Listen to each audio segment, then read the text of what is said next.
Hey guys, tonight we're trading counting sheep for singing them to sleep right here on this wind-whipped Breton hill.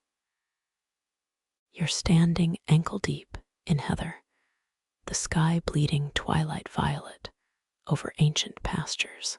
73 woolly backs gleam below, their bleats softer than your grandmother's snores. That aroma, wet fleece and crushed time, with a side of existential dread. Let's be real, you probably won't survive the night if that raven-eyed ram catches you butchering his lullaby. So before you get comfortable, take a moment to like the video and subscribe, but only if you genuinely enjoy what I do here.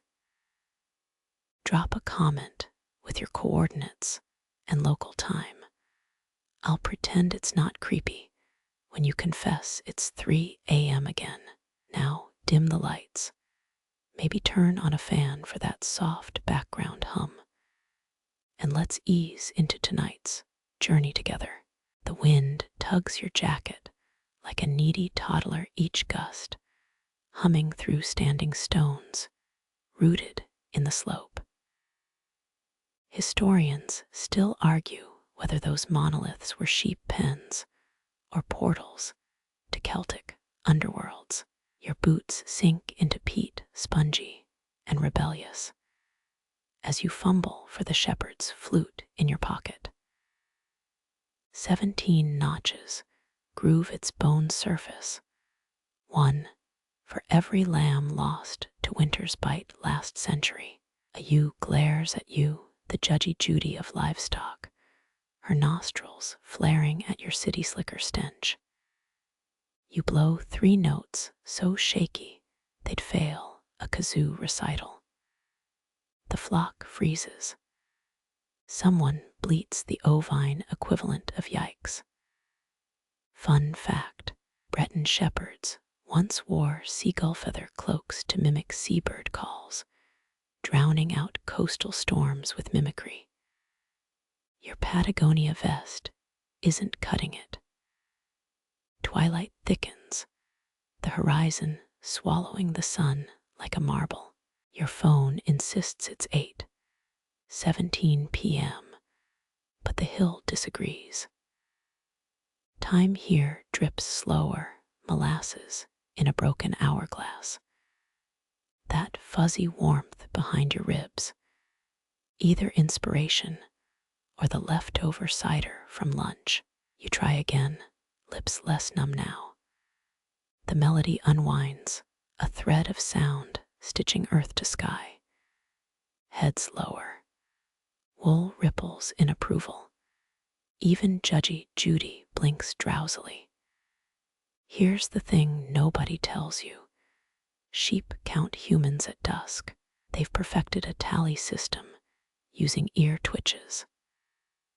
You're currently at 3, their ovine safeguard against loneliness. The wind shifts, carrying salt and a whisper of rosemary. Old-timers claim Breton hills, exhale memories at night. Each gust a replayed argument or harvest song. Your flute warbles a G-sharp, the same pitch archaeologists found etched on a Bronze Age sheep bell. Coincidence? The jury's out. Your knees protest the damp grass, modern joints versus ancient rituals. A lamb stumbles into your shadow, all wobbly knees and curiosity. Its breath smells of clover and poor life choices. You hum a nursery rhyme your great-aunt crooned itchy sweater vibes, but the lamb's eyelids flutter. Progress. By now, the first stars punch through the indigo, Orion's belt dangling like a misplaced sheep tag. Your phone's down to 12%, no charger for miles. The flock's breathing sinks, a tidal rhythm of wool and wonder. One ewe snores, a nasal drone that harmonizes with your fading notes. You pocket the flute. The hill hums beneath you, its bedrock, throat a subwoofer of forgotten lullabies. Sleep here isn't given, it's negotiated. You're almost fluent in silence now, the pause between cricket chirps, the hitch in a ram's breath before dreams take hold. The air tastes like secrets and impending dew. 73 woolen mountains rise and fall, a landscape of trust you didn't earn. Somewhere downhill, a stream giggles over stones, nature's white noise machine. Your jacket hood droops, weighted by mist, and the impossible softness of this moment. The standing stones hum back, a drowsy duet across centuries. Judgy Judy finally succumbs her head, dipping into the grass like a deflating balloon. The hill holds its breath. You forget to check the time. You kneel, fingers brushing wool that hums with leftover starlight. The nearest you blinks up, her collar bears a tarnished tag reading cynosure. Histories whisper through fleece. This flock carries names from maps erased when telescopes sharpen the sky. Experts think medieval shepherds memorized 48 constellations from Ptolemy's charts, most now shattered into smaller asterisms. Your thumb traces the Argo Navis tag on a grizzled ram, a constellation so vast it once sprawled across 6% of the southern sky. Now it's carved into carina and puppis, stellar real estate subdivided like some celestial tax audit. Lambs nuzzle your knees, each christened for stars scrubbed from modern atlases. There's a Musca borealis nibbling time, its namesake fly-shaped cluster dissolved in 1763. A pompous ram called Quadrans muralis glares, honoring an obsolete quadrant tool constellation. You smirk. Ancient astronomers really just slapped tools and animals wherever they pleased. Historians still argue whether shepherds named sheep after stars or vice versa. The truth likely involves ale and a lot of bored nights guarding flocks. Moonlight slicks the pasture silver, wet wool glinting like mica. You recall that 13th century Welsh herders believed midnight lanolin could cure homesickness. Rumor says Tudor apothecaries paid 2 chickens per jar, though modern scientists blame the placebo effect. Doesn't matter, tonight's frosty air smells like nostalgia anyway. The wind carries a hum, maybe the Lyra, whose namesake harp constellation, singing through her fleece. Or just tinnitus from that pub hurdy-gurdy encore last weekend. A black-faced ewe bumps your shoulder, testudo her tag, honoring the defunct tortoise constellation. Once part of Hercules' footstool, now archived in niche astronomy blogs. You scratch her chin, she exhales warm drifts of clover and existential obscurity. A lamb trots by dragging Cerberus on its collar, the 3-headed dog constellation, demoted to Hercules. Footnote, in 1727, you half expect it to bark in triplicate, but it just sneezes. Clouds peel back, revealing the actual sky's tired roster of dippers and hunters. The flock's tags gleam brighter, these woolly time capsules preserving forgotten mythologies.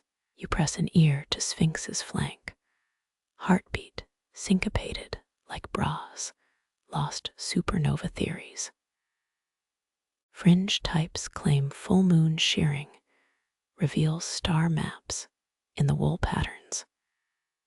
But you've yet to see anything beyond lopsided mohawks. The Latium Funis yew bleats, her extinct constellation, commemorating an 18th century nautical rope coil. You mutter nobody needs a whole star group for inventory. Karen, then feel bad. She's just upholding tradition. Above, the real stars pivot, indifferent to their farmyard tribute act. Your flashlight catches Antinous' tag, a Roman emperor's vanity constellation, dissolved faster than his reputation. The ram chews cud, living his best life as a placeholder for erased hubris. By midnight, the flock sprawls, woolly constellations grazing terrestrial grass. You count 73 tags, 69 confirmed obsolete asterisms. 4 are illegible Victorian brass, eroded by time and sheep spit. The Noctua owl sheep tucks her beak under a wing, her stellar namesake evicted to make room for bigger birds. Modernity's a landlord, always renovating the cosmos. Dew soaks your knees, a small price for this front row seat to light pollution-free skies. Pyxis, the mariner's compass you huffs. She's restless. You pluck a thistle from her ear 19th century sailors, supposedly imprinted compass roses onto sheepskin maps. Too bad GPS killed that gig. Muses hover tonight, or maybe midges. You swat at both. Columba the dove snores, her constellation still official, but downgraded from carrying Noah's Ark. Progress, right. You wedge the thermos between Quadrans' hooves. Octogenarian ram turned coffee table. Steam spirals up, mimicking the Milky Way's lazy twist. The Cancer twins baw in unison, their crab constellation, now more lobster thermidor in astrological menus. Doesn't matter. Here, under these Breton skies, the flock's tags outshine every light-polluted star. Your pocket buzzes, a text from the village pub. Last call for cider. You glance at the flock, already dreaming in braille constellations. The Perseus you twitches, slaying dream monsters. Cetus, the sea beast, snores sideways. Let the stars realign. Let cities forget. These woolly archivists remember each breath a protest against cosmic gentrification. Your palm cradles 7 river-smoothed stones, each kissed by generations of insomniac shepherds. Their warmth surprises you. Geology shouldn't feel alive, but Celtic drovers swore certain pebbles held captive melodies. Tap them right, and ancient lullabies slip free. One's etched with spirals mimicking sheep's inner ear canals. You press it to Noctua's head, her third eyelid flutters. The tintinnabulum pebble clacks against its neighbor, a clear C-sharp resonating through your wrist. 13th century, Breton hymns were composed using these notes, monks trading sheet music for well-tuned rocks. Historians still argue whether they're instruments or just clever noisemakers to startle wolves. You huff, try explaining that distinction to a drowsy lamb. Quadrans murales eyes your pebbles, his ancestors' quadrant, supposedly calibrated with similar stones. Jokes on him, you found these in a Burger King parking lot last spring. Still drag a thumbnail across the flattest rock. It purrs like a contented cat. The flock's ears pivot as one. 3 stones bear Neolithic cup marks, dimples, where thumbs rested during ritual hums. Fringe archaeologists claim Breton standing stones were tuned with pebble vibrations. You've seen the papers. Half the footnotes cite drunken shepherd folktales. Doesn't stop you from arranging your 7 in a mini Stonehenge on Cancer's back. The crabu flicks her tail, knocking over your Karnak replica. Fair enough, the singing stone of Preseli gets its own Netflix documentary. Your aunt won't shut up about it. Locals say its Welsh dolerite harmonizes with the Milky Way's rotation. You've got limestone from the Weser River, hollowed by snails into nature's kazoos. Blow across one, it whistles greensleeves if you squint your ears. Testudo sniffs the spiral-marked pebble, triggering a G minor vibration through her septum. Her yawn becomes a bass line. You tap 2 stones together, quartz and shale debating pitch. Lambs sway, woolly metronomes sinking to the argument. A ewe named Robber Carolinum, defunct Charles, oak constellation, hums back up her voice bagpipe adjacent. 17th century Venetians imported Breton pebbles for glassmaking, then panicked when the stones started singing in furnaces. True story. Or maybe that's the plum brandy talking your flasks, been sharing folktales again. You place the smoothest pebble under your tongue. Local tradition claims it cures mumbles. Tastes like bicycle gears and bad decisions. The cinnamon stone heats your palm, not actual spice, just iron oxide's rusty blush. Rub it clockwise. Legend says it replays conversations from its riverbed days. You catch whispers of trout negotiations and a very angry otter. Sphinx flicks her ear, clearly team otter. Pebble lures a minefield. One manual insists green stones prevent nightmare mites, though nobody's defined a nightmare mite. Another swears striped rocks sink with badger heartbeats.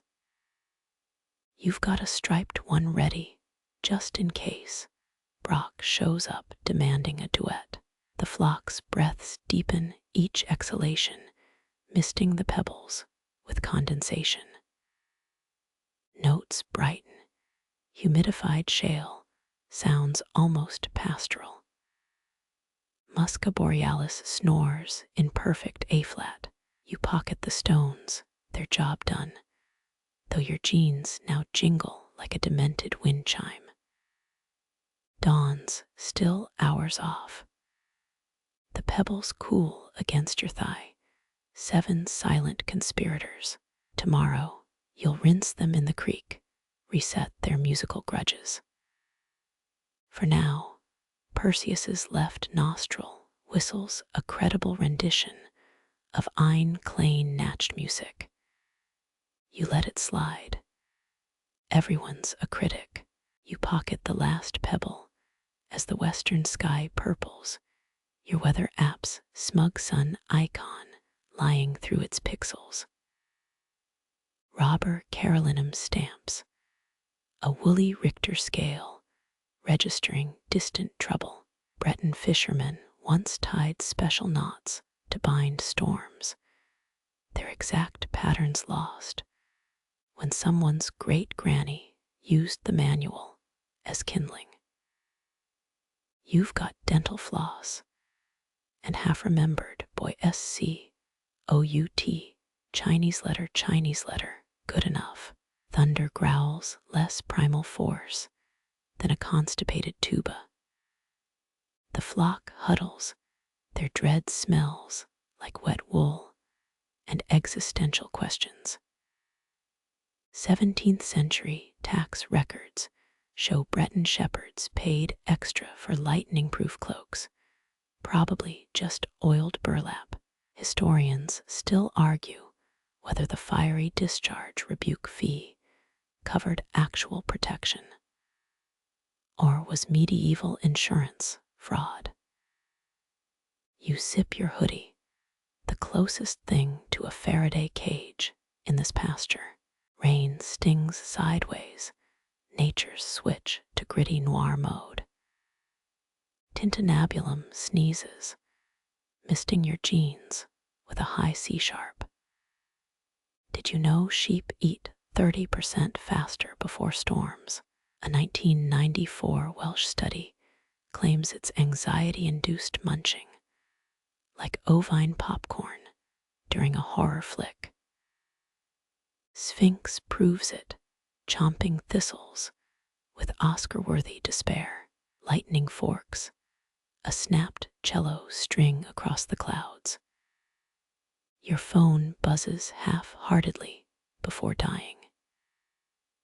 Medieval Breton towns hired storm singers to harmonize with thunder. Their contracts required perfect pitch and life insurance. You attempt a basso profundo. Testudo glares like you've insulted her ancestors. Hail pelts the slope marbles from God's cancelled billiards game. The flock's misty breath becomes a communal fog machine. Outdoor rave gone soggy. You spot a fox lurking, its usual menace diluted by having both ears flipped inside out. Rain soaks its fur into a sad PENCIL Chinese letter. It retreats, dignity dissolving. Musca borealis tries climbing into your hood, 19 pounds of panicked fluff and elbows. 16th century Breton witches sold sheep-sized umbrella charms, most just repurposed chicken coops. You crouch your spine protesting as 7 others attempt the same maneuver. The Smithsonian should study your posture alone. A tree cracks, its sap weeps, resin tears down splintered wood. Quadrans murales boss the opening bars of Carmina Burana, dramatic bastard. Your soggy pebbles clack a reply, half lullaby, half Morse code for help. The hail shifts to rain, liquid guilt, after nature's tantrum. Post-storm silence rings louder than church bells. The flock's matted wool drips in unison, a water clock measuring shame. You count noses, all present, though Perseus looks traumatized by a pebble lodged in his hoof. 2003 archaeology digs found similar stones in storm shelters, sheep stress tokens, or emergency snacks. Academia shrugs. Distant lightning reflects in 84 sheep eyes, disposable cameras flashing at a cursed wedding. Your boots squelch northward toward the hollow oak mentioned in that bogus Yelp review. The flock follows, bleats syncing with your squish-stomp rhythm. Cinnamon stone sneezes, and the valley echoes. Thunder mumbles one last threat as you reach the tree, its roots twisted like grandmother's arthritic hands. The oak's canopy absorbed enough rain to weep maple syrup tears, according to that conspiracy blog your cousin shares. You lean against bark older than the Magna Carta. It creaks a lullaby in F-sharp minor. Noctua collapses first, a downed muppet. Others follow damp wool flattening grass into organic mattresses. Raindrops patter the leaves above a drumline, auditioning for sleep's greatest hits. You hum the storm's leftover vibrations, your jaw unclenching one molar at a time. Dawn loiters behind the hills, no rush to clock in. The sheep snore through the oak's ballad, each exhale a footnote to the chaos. You pocket a fallen acorn, tomorrow's panic button.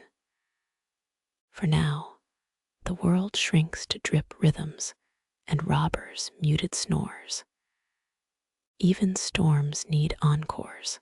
The oak's roots curl like sleeping boas, each crease stuffed with moss older than your high school gym socks. Rain slides down the trunk in syrup-slow streaks, the tree crying over its own bad posture. Robber Carolinum headbutts a toadstool, his fleece puffed into a rain-soaked haystack.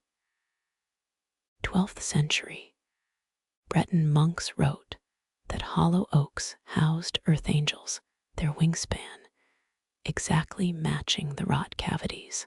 You wonder where that leaves the chipmunk's skull, grinning from a knothole. Damp wool hangs heavy on the flock. 27 soggy bath mats crowd the root cathedral. Lichen glows faintly, nature's moldy nightlight. The air smells of wet parchment and sheep regrets.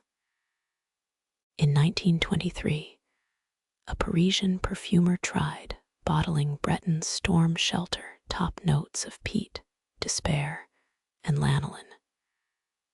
Critics called it a mood, not a fragrance. Testudo sneezes, confirming their review. The oak's heartwood hums when wind gusts, an off-key bassoon solo. You trace carvings under the bark, initials inside chalky hearts. Historians still argue whether these were love notes or counting marks for medieval wool audits. Rain drums the canopy, a Morse code message translating to you up.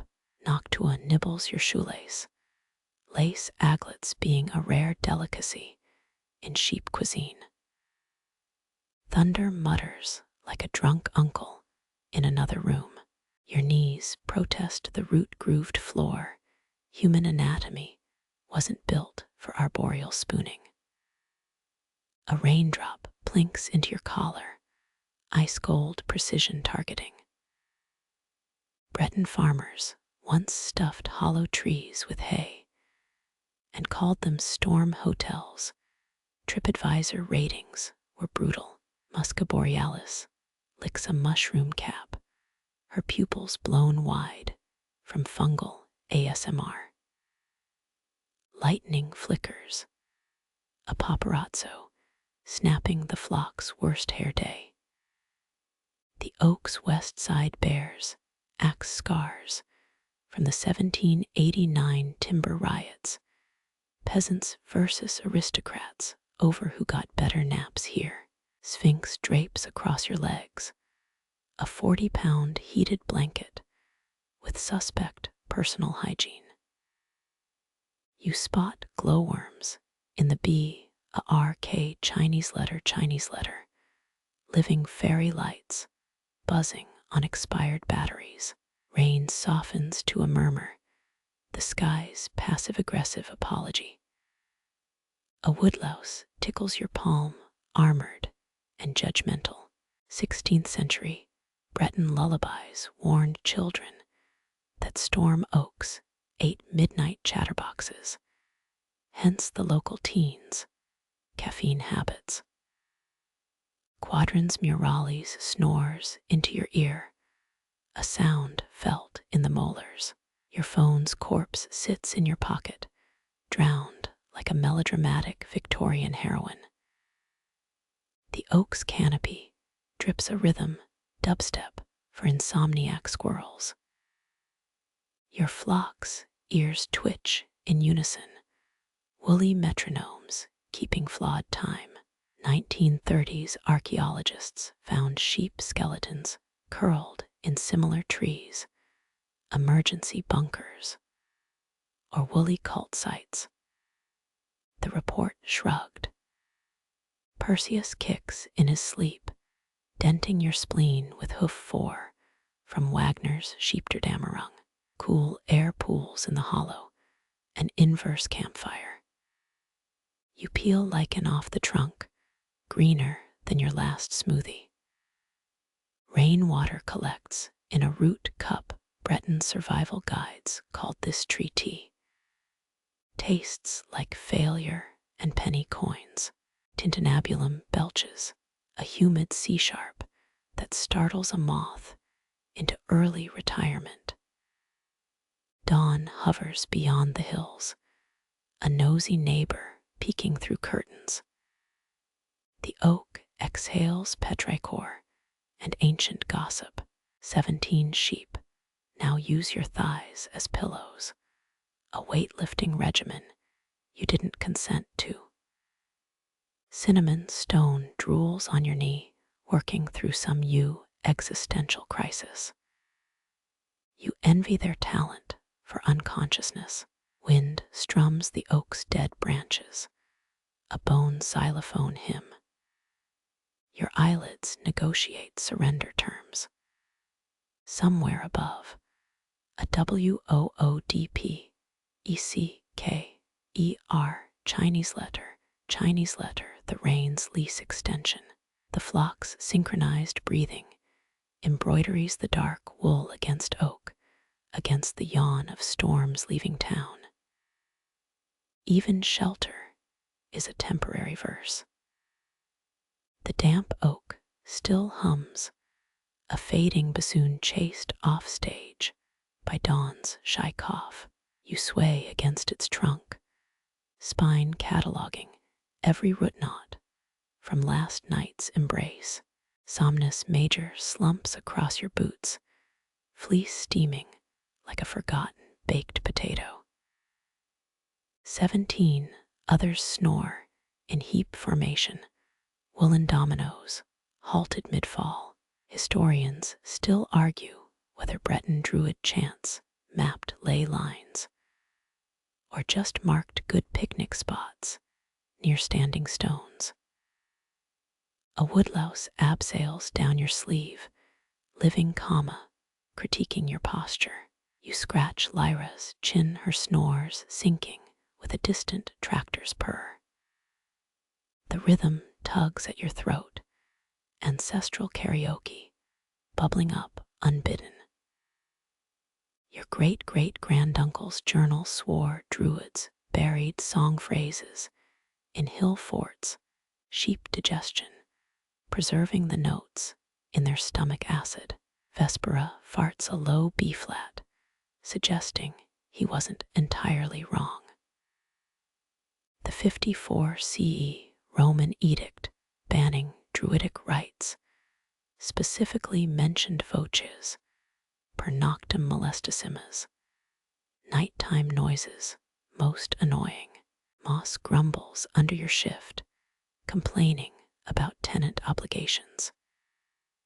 You hum the valley's oldest lullaby, the one carved into Menantal's stone donut. 10 generations of your family twisted vowels around those syllables, like DNA braiding with air. Polaris nibbles your elbow, a woolly critic demanding an encore. Archaeological debate rages. Were chant mounds navigational aids or Bronze Age concert halls?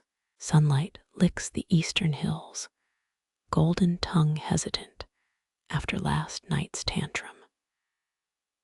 Your voice splices with phantom choruses, centuries of dead shepherds harmonizing through your cracked phone speaker. Romans outlawed moon songs, yet farmers kept whistling them to sheep in code. Nix Olympica sneezes, spraying dew in a fractal pattern Pythagoras would have slapped a copyright on. You trail fingers through Cassiopeia's fleece, each not a stave where old tunes hide. Modern musicologists claim to reconstruct Druid chants, sounds like a Viking cover of Joni Mitchell. A shrew drags a beetle into the roots, tiny percussion section warming up. Your melody dips lower down where badgers teach cubs to yawn in harmony. Ursa's bleat punctuates the phrase, capricious editor of your sleep score. Breton folklore insists certain rocks absorb songs after midnight, then replay them during thunderstorms. The British Museum has 6 such lithic vinyls in storage. Curators swear they've never spun them. Echo yawns a D-sharp vacuum, pulling the flock deeper into dreams. You mouth the coda older than Latin, your tongue tripping over silent hill consonants. Lichen glows faintly, biohacking the dawn's dimmer switch. A rhyme about starwool and tidal hymns unravels from your lips, your grandma's lullaby rewritten by estuary silt. Historians would murder for these verses, or at least write strongly worded monographs. Solis Invicti rolls onto his back, hoof twitches choreographing a ballet only moles appreciate. Your final note hangs, a honeybee drunk on heather. The oak's bark prickles with phantom applause. 17 sheep heartbeats slow to allegretto, their breath fogging the line between lullaby and ley line. Even the shrew pauses mid-crunch, mandibles frozen in respect. Dawn chickadees withhold their commentary. For 6 sacred seconds, the hill itself holds its breath. Then Nimbus releases a foghorn snore, reality's resume button. The moment crumbles like altar bread. But their eyelids stay shut, lashes fluttering to hymns. No archaeologist's trowel will ever scratch free. Amber eyes gleam from the blackthorn thicket, a predator's lanterns lit too early. You freeze mid-scritch against Orion's neck, sheep breath hitching in unison. The fox's muzzle twitches, sniffing tension like a sour note. Medieval Breton farmers swore certain ballads could turn predators into nursemaids, though records disagree on whether they ever tried it sober. Your left pinky finds the pebble labeled fox deterrent in Uncle Henry's code, smooth as a raven's egg. 17th century midwives once tucked fox whiskers into teething charms, claiming it transferred vulpine patience to colicky babies. The stone warms, or maybe that's your bloodstream yelling about fight or flight playlists. You hum the first phrase of Chant des Ombres, a tune woven from spider silk and chimney smoke. The fox cocks its head, ear rotation smoother than a vinyl DJ's crossfade. Its claws retract with an audible snick, cutlery drawer closing before supper. Historians still argue whether fox motifs on Norman shields symbolized cunning or just looked snazzy during cavalry charges.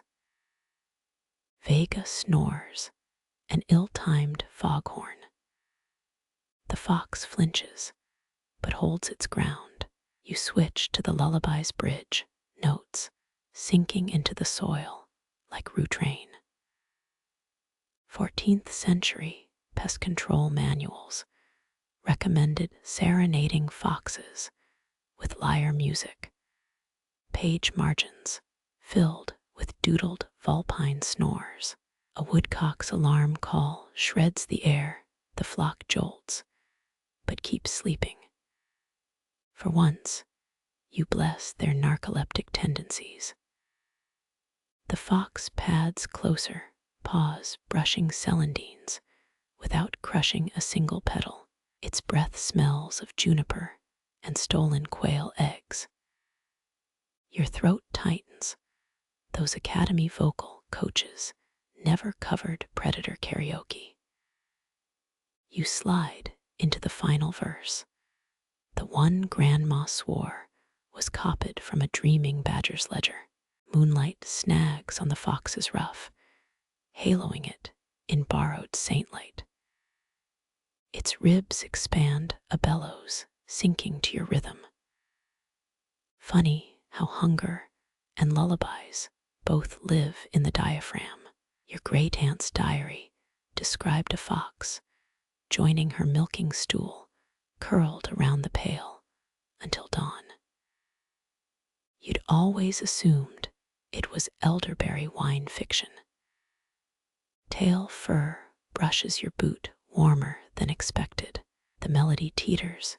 You grab a gorse seed pod's crunch for percussion. Victorian naturalists claimed foxes duet with nightingales, though modern ecologists blame those reports on opium-laced brandy. The visitor yawns, needle teeth glinting like a cursed jewelry display. Your last note hangs, a dandelion seed on a thermal. The fox blinks slow, a semaphore even sleep-drunk sheep could parse. It noses Andromeda's flank. She mutters sheep profanity without waking. When it trots away, the rhythm suggests a waltz, missing its third partner. Dew soaks your knees, nature's mute applause. Somewhere beyond the hedgerow, a vixen's cubs greet their nanny with milk-scented yawns. You pocket the unused pebble, its song still coiled inside like a sleeping shrew. The flock's breath deepens, synchronized to a heartbeat not wholly their own. Dawn's first catechism stutters over the eastern ridge. You count 18 sets of ribs rising, 19 if you include the shrew in Pleiades' ear. The fox's paw prints linger, ink blots on the manuscript of mud.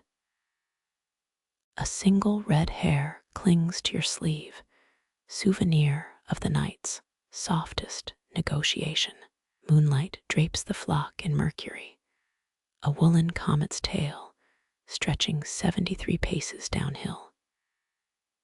Your boots squelch where mist meets meadow. Breton soil always smells like wet bread after dusk. Medieval shepherds navigated by these stars, the original GPS for sock-footed wanderers. A lamb's sneeze ricochets through the herd, contagious as a pop song chorus.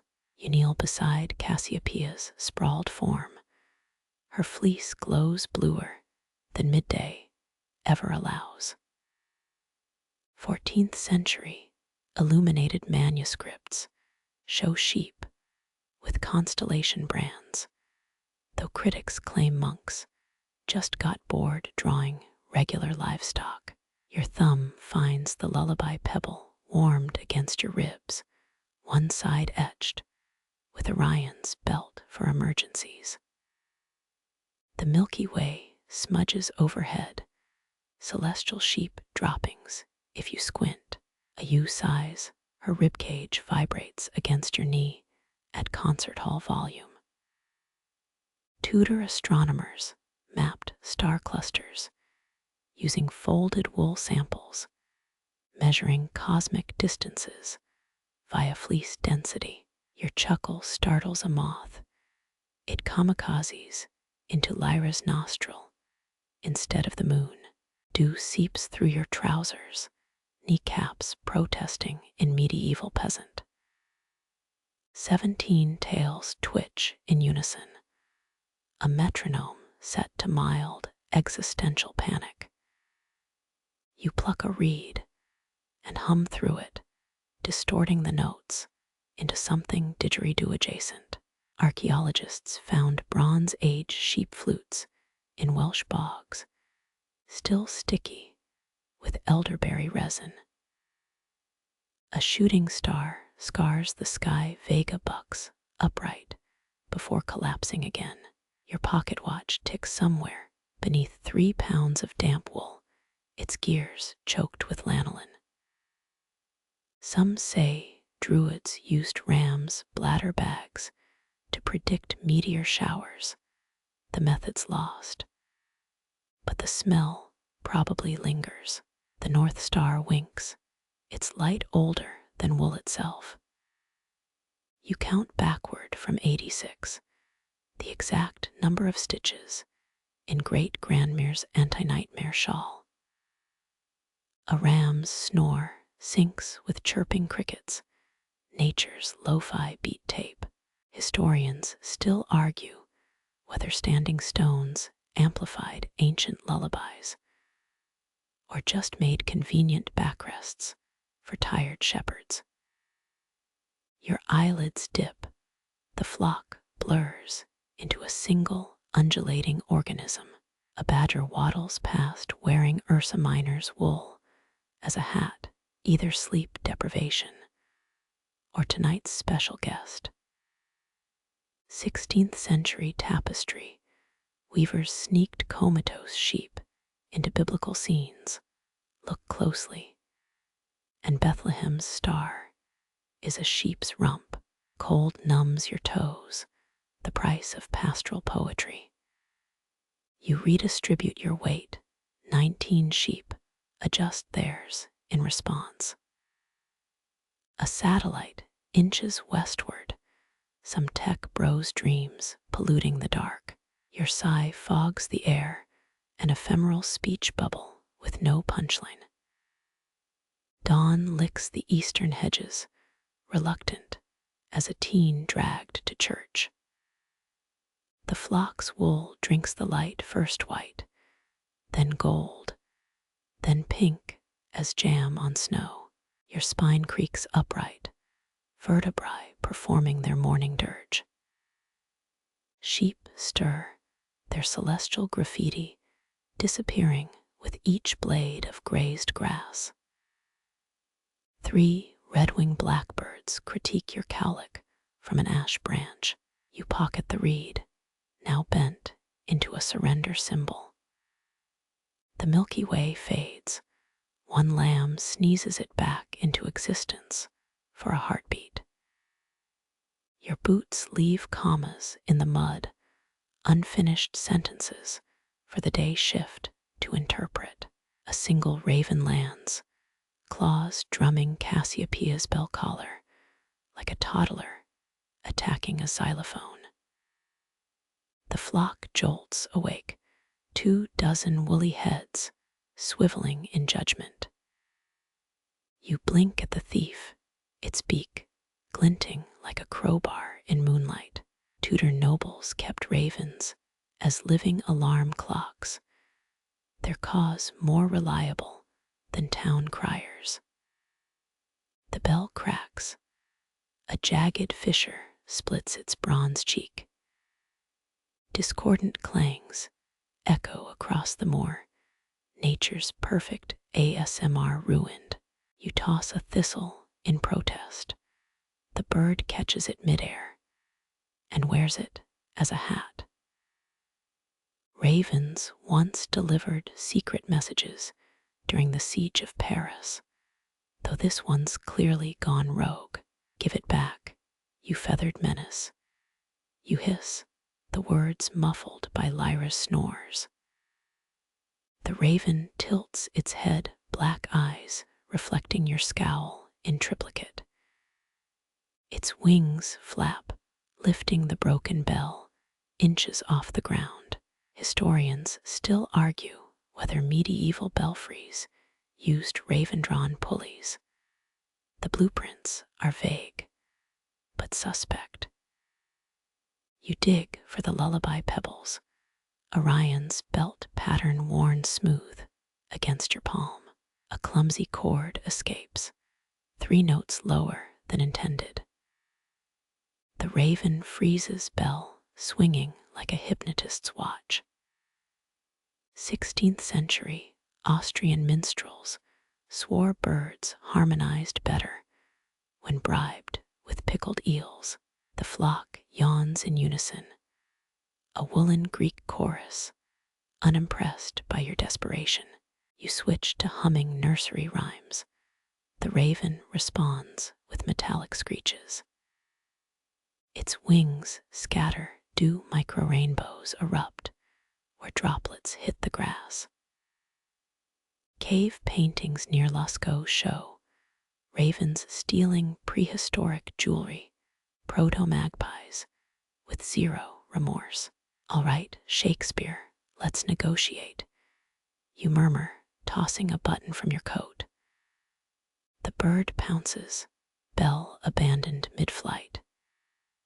You lunge, fingertips grazing cold bronze before it plummets. Catching it feels like silencing a grenade. Your palms sting from the vibrations. Moonlight reveals the damage, cracks forming a jagged constellation. You press lips to bronze, humming vibrations through the fracture. The note emerges warped, a drunk theremin sliding between octaves. Ravens reportedly mimic human speech better when taught opera. But Verdi never wrote arias for this. The flock blinks, ears twitching like metronomes set to existential jazz. You cradle the bell, its pulse sinking with Cassiopeia's drowsy breathing. The raven circles overhead, dropping your button like a satisfied mob boss. Archaeologists found 12th century bells stuffed with sheep's wool, primitive soundproofing against avian thieves. Dawn tints the horizon. The raven dissolves into a silhouette.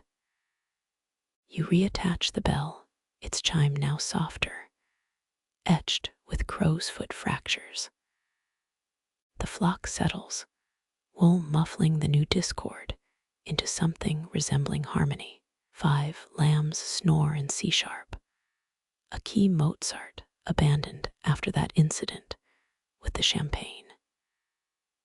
Mist rises, carrying the raven's final croak toward standing stones. Your laughter startles a hare. Its sprint through heather becomes tonight's bedtime rhythm. The bell sways, cracked song stitching the world back together.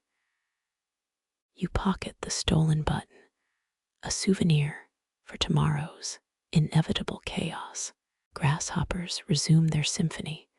1 auditions for first violin in your left boot.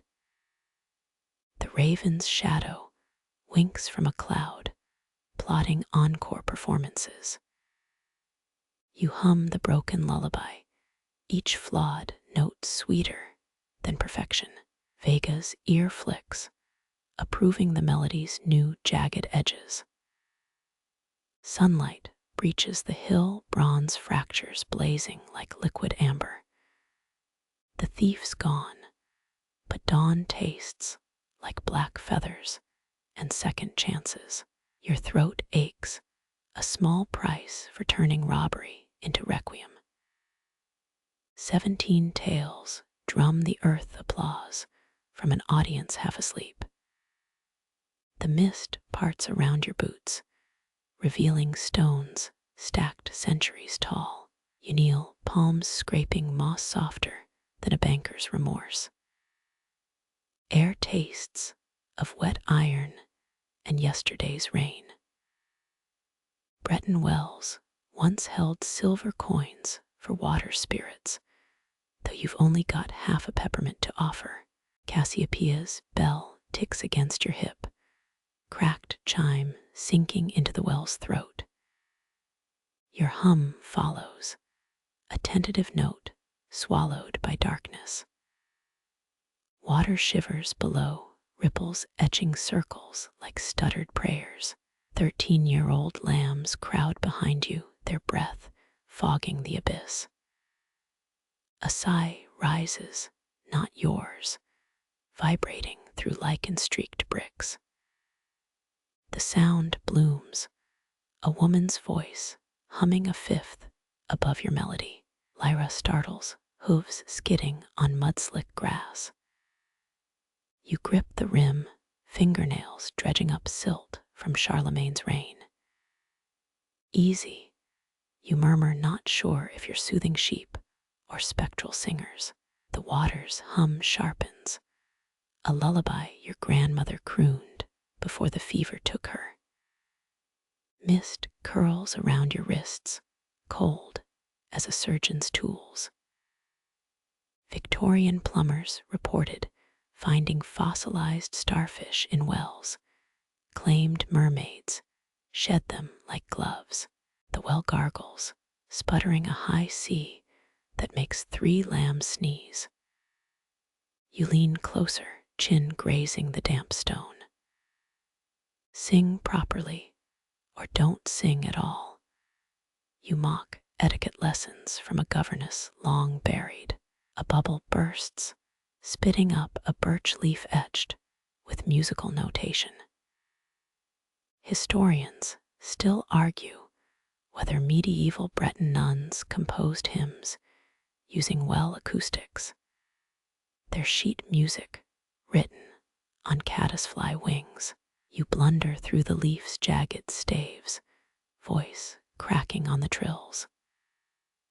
The water answers, a contralto, so rich it thickens the air. Sheep collapse like fainting couches, wool absorbing the vibrations. Your knees sink into mud, a quicksand of ancient hoofprints and shattered jugs. Roman tax collectors cursed Breton wells for stealing their silver voices, but maybe they just forgot the words. Something brushes your ankle, a root or a skeletal finger. The melody shifts, minor key weeping through cracks in the stones. You counter with a nursery rhyme, forcefully cheerful. Orion headbutts your thigh, impatient for the duet to end. A shadow pools below neither yours nor the moon's. The water stills, then erupts in a geyser of sound. Overtones swarm bees drunk on sonic nectar. You flinch, a high note shattering the silence like a champagne flute. 16th century bell makers drowned apprentices to test cathedral acoustics. A myth probably started by rival craftsmen. Droplets strike your cheeks, each hums where they land. The lambs sneeze again, an ovation of snot and drowsy bleats. You press your forehead to the moss, whispering, "Encore tomorrow, diva." The well exhales, a bass note that loosens your teeth.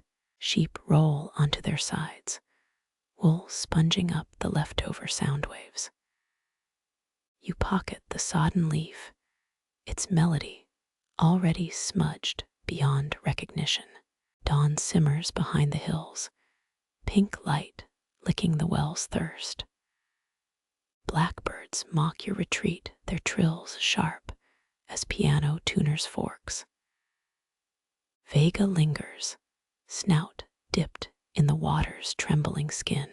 You drag her back by the scruff, her fleece buzzing like a plucked cello string. Thunder growls, or maybe the well's final protest. Rain pelts the flock's makeshift bed, a rhythm section of wool and grass. You hum against Cassiopeia's ear, both ignoring the liquid whisper, chasing your shadow. The last lamb succumbs its snore, syncopated with distant church bells. You count 97 breaths, 98, before the well's song dissolves into groundwater. Your boots squelch homeward, each step ringing out the night's secrets. Dawn blisters your eyelids, the kind of sunrise that makes roosters yawn. Your flock trudges through blackberry thickets, each thorn a composer scribbling red notes on wool. Vega's fleece snags, the brambles grip tighter than a miser's fist. You dig out honeycomb from your satchel, stolen from a hive nobody claims. Medieval beekeepers sang their hives to sleep during harvest, though you're pretty sure these bees just hate your vibrato. Hold still, drama queen, you mutter, smearing golden ooze on Vega's scratches. The salve bubbles, a dozen drowsy bees still clinging to the comb. Their wings hum a B-flat, the same key Tudor lutenists used for toothache cures. One sheep sneezes, honey splatters your boot like edible armor. Thorns crunch underfoot, each pop a tiny requiem for your poor leather soles. Orion rams a thicket, determined to bully nature itself. The bush retaliates, snagging his collar bell in a tangle of spite. Historians still argue whether Celtic bards used bramble sap to treat harpstring burns, but your fingers stick together, proving nothing.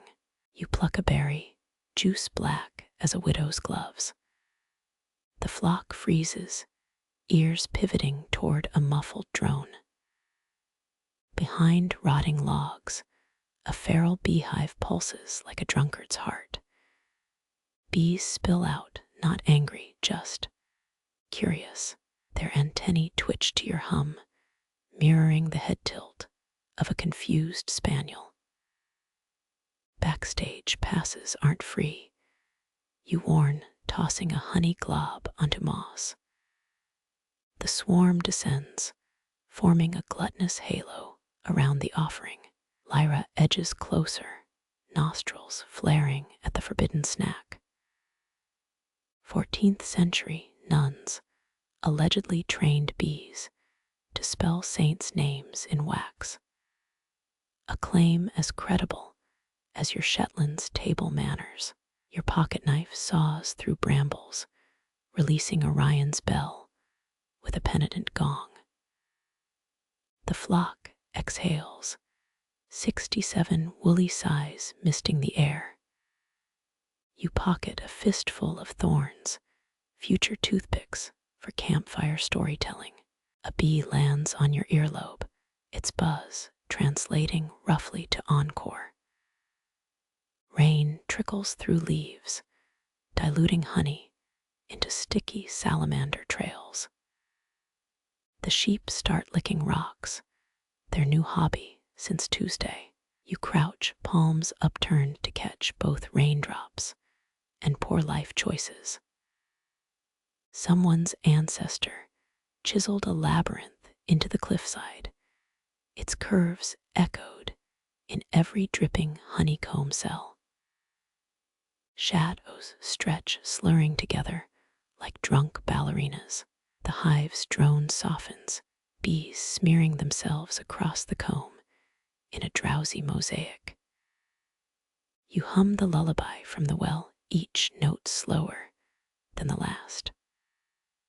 A lamb nods off mid-nibble, muzzle buried in a nettle patch. It'll regret tomorrow. Fog slinks in, wrapping the scene in moth-eaten lace. Your boots sink into loam, the forest floor memorizing your weight. Bees spiral skyward, wingtips stitching the clouds to the pines. You count 17 stowaways in Vega's fleece, their legs dusted with pollen and poor decisions. Moonlight leaks through canopy cracks, liquid silver puddling on ferns. The flock's snores sync with distant bullfrogs, a symphony conducted by entropy itself. Your knife taps rhythm against a birch trunk, blunt edge denting bark into braille. Dawn will come inevitable as tax audits and blistered heels. For now, you let the bees navigate home by the glow of ravaged honeycomb. The thorns in your pocket prickle like guilty consciences. A small price for borrowed sweetness. Moonlight pools in Altair's left eye, a silver coin dropped into obsidian wellwater. His fleece reeks of yesterday's storm wet wool and hubris. You kneel, mud seeping through patched knees, worn thinner than a tavern keeper's patience. 4th century shepherds believed ram's eyes captured moonlight to ward off wolves, a theory tested nightly in these hills. His nostrils flare, steam curling like question marks in the chill. The reflection shifts, Diana's pale face warping as he blinks. You match his breathing, a trick learned from Venetian glassblowers cooling their wares. 17 sheep mimic the rhythm, their sides swelling like bellows in some phantom forge. Stop flirting with cosmology. You mutter flicking burrs from his ear. Ancient Persians mapped the moon's face as a grazing sheep, a notion that explains their terrible astrology. Altair stamps, hoofprint, cracking the moon's mirror image into fractal shards. The flock stirs, wool crackling with static charge stolen from the stars. Your thumb finds the ram's eyelid gentle as turning a parchment page. The pupil dilates, swallowing Luna whole. 5 centuries back, a French monk claimed mutton fat rendered under waning moons cured gout. His tombstone reportedly reads, at least the sheep believed. Wind plucks at your cloak, a clumsy magician trying to steal the script. You hum the lullaby backwards, just to see if time blinks. Altair's head tilts, moonlight sliding down his muzzle like liquid defiance. Some swear Breton rams remember every eclipse since the dolmen builders, though their shepherds conveniently forget the mortgages. A meteor scorches the sky brief as a match strike. The reflection in Altair's eye flares your face, overlaid with celestial fire. You ribbon honey across his tongue, bribery, older than currency itself. 17 lambs start licking dew from flint blades, their pink tongues risking everything for tomorrow's gossip. Still the narcissist, you sigh, wiping lunar residue on your sleeve. Tudor midwives used ram's eye brine to treat hysterics, a practice abandoned once patients started quoting Virgil. Altair sneezes, moonbeams scattering like dropped cutlery. The flock freezes, ears angled at phantoms even you can't hear. Your shadow stretches, stitching itself to the ram's bulk in a mockery of heraldry. Cold seeps through your souls. The ground remembers winter better than you do. Historians still argue whether Neolithic shepherds counted sheep by moonlight or just gave up and invented taxes. A nightjar's cry fractures the quiet, 3 notes too sharp for this lullaby. You press your forehead to Altair's, heat radiating through bone like a smuggled candle. His breath smells of stolen apples and existential doubt. 13 generations of your family have done this, each moon packed more desperate than the last. Clouds devour the sky, a gluttonous feast ending in indigestion. The ram's eye dims, now just a wet stone in a woolen socket. You spit on your palm, sealing the bargain as your great-grandmother taught. The gesture feels hollow, like promising tomorrow to a child who died yesterday. Dawn licks the horizon, a cynical cabaret singer rushing your exit. Altair snorts, moon discs dissolving into mundane bloodshot veins. You pluck dandelion fluff from his ear, each seed a parachute fleeing responsibility. The flock stirs, dreams of clover and cosmic insignificance, fading with each bleat.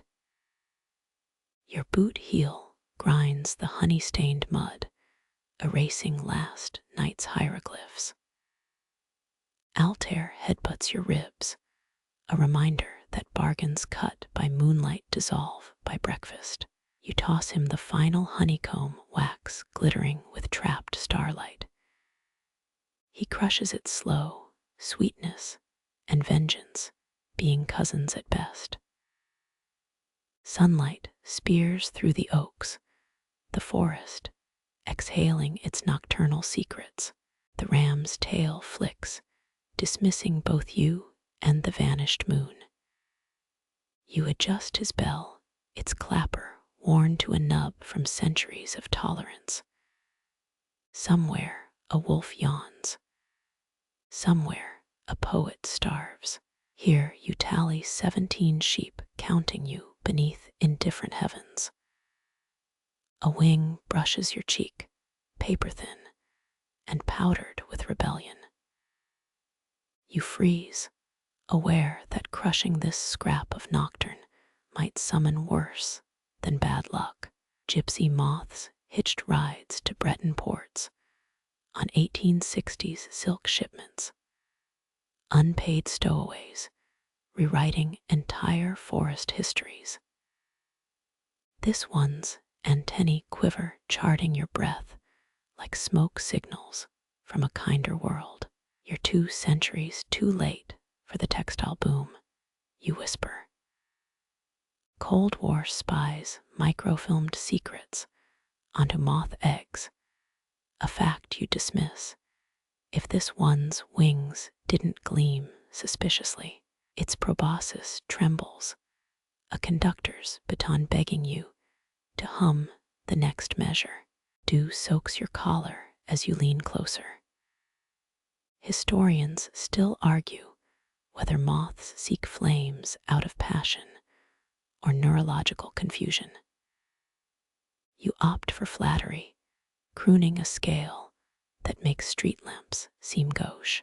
The moth's wings blur, stitching shadow puppet parables across Altair's skeptical muzzle. Your breath dislodges a scales, it spirals like ash from a censer. The flock snores through the audition, wool judges unimpressed by lepidopteran razzle-dazzle. You improvise a bridge from Brahms and bumblebee drones. The moth falters on the high sea moonlight, betrays its tattered wing edges, remnants of battles, with screen doors and jealous flames. 19th century widows wore mothwing mourning jewelry, their iridescence cheaper than pearls.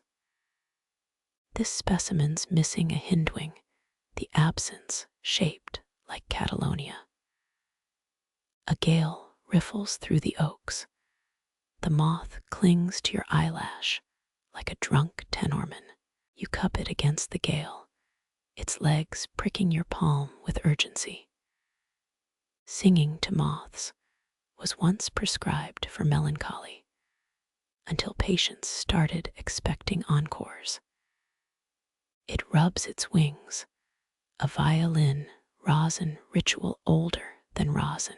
You mimic the vibration, lips buzzing like a didgeridoo rookie. The flock's ears flick, annoyed at sharing tonight's concerto. Dawn bleeds through the eastern clouds, the moth's time signature scrambling. You hum a retreating nocturne, serenading it toward safer shadows. Its remaining wings carve figurates around your head. A champion skater, avoiding destiny's Zamboni. Lightning orchards bloom on the horizon. The moth's silhouette dissolves mid-curtsy. Your final note hangs, a sugar water droplet for a ghost already gone. The sheep sneeze in unison, a critique buried in ovine etiquette. Your palm retains a dusting of wing scales, the moth's autograph in phosphorescent ink. You consider licking it, tasting the fragile between midnight and endangerment, but adulthood wins. Altair snorts, mocking your restraint, with the full force of herbivore superiority.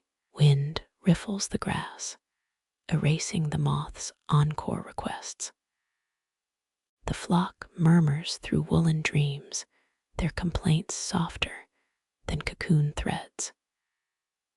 You pocket a fallen wing case, insurance against nights, when even stars forget their lines. Fog paints the flock in watercolor smudges, legs dissolving first into the gradient between earth and elsewhere. You taste the mist, Victorian laundry water, and sheep breath, with a top note of moth wing residue. 18th century British smugglers loved nights like this, their contraband brandy sloshing unseen toward thirsty aristocrats. Your right boot squelches in a peat bog's yawn, reminding you why those smuggleries all died of damp before 40. Altair's bell chimes sideways, its usual clang reduced to a spoon-and-jam jar muffleness. The sheep flicker like a zoetrope cartoon, a woolen illusion of movement without progress. You kneel, fingertips skimming dew-matted grass to ground yourself in the now. Medieval Breton mothers rubbed fog on colicky babies, a practice later blamed for 50% of local pneumonia cases. Your humming starts as a defensive tactic, sound as breadcrumb trail through the whiteout. The flock's reply vibrates through fog, a phantom bleat 2 octaves lower than biology allows. Historians still argue whether ancient Celts brewed mist in those mossy cauldrons by the standing stones. You improvise a brewing song, steam rise rhythms, syncopated with Altair's soggy chewing. Something crunches underfoot, a snail shell spiraling into fragments. 17th century monks used snail slime as glue for repairing mist-torn psalters. You pocket a shard because adulthood hasn't yet stolen all your whimsy. The fog thickens your sleeves, now translucent with clinging damp. This is why sheep hate impressionist art, you mutter. The joke hangs mid-air, refusing to dissipate. A lamb bumps your knee, its wool exuding the scent of wet sweaters and existential confusion. You hum a chromatic scale testing, which notes repel the murk. Middle C, makes the fog ripple like cream stirred into bramble tea. The sheep reform momentarily, their outlines sharp as cut paper silhouettes. Someone in the 1920s patented a fog dispersal device using tuba blasts. His investors later dispersed into obscurity. Your diaphragmatic support falters. The flock's hips dematerialize. First, this time, a raven croaks, its call flattened into a cello's pizzicato by the fog. You count breaths between bleats, a metronome for reassembling reality. 300 steps west lies a well where nuns once drowned their tinnitus with holy water. The number feels unhelpful. Your teeth chatter B-flat, the vibration attracting wayward tufts of wool. The sheep coalesce around this shaky pitch, a jury-rigged congregation. Fog clings to their lashes, miniature galaxies condensing on keratin. You recall that fogbow photo you swiped past at 3 a.m., its lack of colors still haunting you. Dawn battles the mist, a sulky sibling rivalry written in diluted gold. Your song frays into yawns, sleep deprivation, and humidity dissolving consonants. A U sneezes, a punctuation mark so emphatic it briefly clears a view to the thorn bushes. Bless you, you offer etiquette persisting despite dimensional instability. The fog retaliates, stuffing your mouth with the taste of chilled linen. Your next note emerges as a vapor plume, a visual aid for the tone deaf. Wool brushes your shin, the flock herding you now through entanglement physics. Breton fog is 80% sheep exhalations, a theory you just invented but already cherish. A stone stubs your toe, its mossy head echoing the standing stones below. You crouch palming its surface for orientation. 13th century masons smuggled Urquy granite into Paris, toilet humor etched into cathedral gargoyles. The rock's chill seeps into your pulse, a low-tech metronome. Your final hum unspools, a cobweb thread stitching hill to sky. The fog resists, clingfilm refusing to release leftovers. Then, with a sound like velvet tearing, the world reknits itself. Sheep solidify mid-bite, posing as innocent grazers. Altair's bell tolls, properly now announcing dawn's belated arrival. Your knees crack upright, a percussive review of last night's decisions. The eastern sky blushes, ashamed of its earlier timidity. You fish the snail shard from your pocket, its edges softened into sea glass deja vu. Fog's last gasp retreats downslope, a bridal train on walk of shame legs. The flock ignores your exhaustion chewing cud with the smugness of creatures who'll nap before noon. Mist lingers in your cuffs, an unrequested souvenir. You shake it loose, each droplet mapping air currents like miniature weather stations. Somewhere below, a car engine coughs awake, the modern world's alarm clock. Your throat burns, the final note, a raspberry seed lodged between two keys on a saloon piano, dissolves into birdsong. Fog clings to the valley's neck now, a tarnished silver torque hiding its tarnish. You scrape lichen from a boulder, ready to bribe dawn for 5 more minutes. Your lichen-crusted palm meets granite. The standing stones hum before you touch them. 12 monoliths form a broken clock face, their shadows stretching lazy across time-studded earth. Archaeologists mapped aligning stones at Karnak to winter solstice sunrise. But these radiate sleep instead of solar precision. You press an ear to cold rock, granite's memory buzzes with wool-wrapped snores from 2 millennia past. Neolithic bed frames, you mumble the joke evaporating into the stone's disapproval. Moth-wing dust puffs from a fissure, or maybe petrified sheep dandruff. 19th century mystics claimed certain rocks emitted snore harmonics, their treatise shelved next to phrenology manuals. You test the theory, humming a drone note until pebbles dance in your periphery. The flock halts, use bowing as if strings connect wool to monoliths. A ram's horn scrapes stone, unearthing a chord older than Christianity. Historians still argue whether Celtic sleep rituals required actual sheep, or just their likeness in stars. Your boot sole peels lichen, revealing spiral carvings mimicking closed eyelids. Night air thickens, breathable velvet pressing your ribs.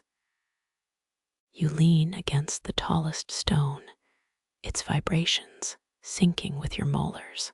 6th century, Breton monks wrote of earth song curing insomnia, then burned the scrolls as heresy. A lamb collapses, its side meeting grass, with the reverence of communion wine hitting tongue. You trace a carved labyrinth, finger calluses catching on weathered grooves. Radiostatic murmurs rise from the earth, an ancestral murmur of Sliep warping through layers of clay. The flock's knees fold in sequence, woolen dominoes surrendering to gravitational lullaby. Someone in the 1930s marketed Druid stones as insomnia cures, shipping granite chunks that mostly shattered mid-Atlantic. Moss cushions your slump against the megalith. Your skull conducts subterranean frequencies, a bass line thrumming through jawbone to collar.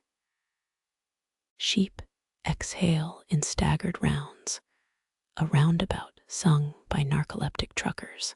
The westernmost stone leaks a melody, half whistle, half landslide groaning uphill. You're mining collective unconsciousness again. You chide yourself, voice slurring into the key of G sharp. Starlight drips through oak branches, liquid silver pooling in wool's crimps. 14th century poets described standing stones as petrified lullabies before the church redacted the metaphor. Your eyelids surrender retinas, imprinting spiral carvings as hypnagogic slide projections. A ewe's ear flicks against your ankle, its twitch synced to distant surf. The stone's song crests, a tsunami of hush, flattening every thought bramble. You mouth forgotten words, tongue shaped by granite's insistence.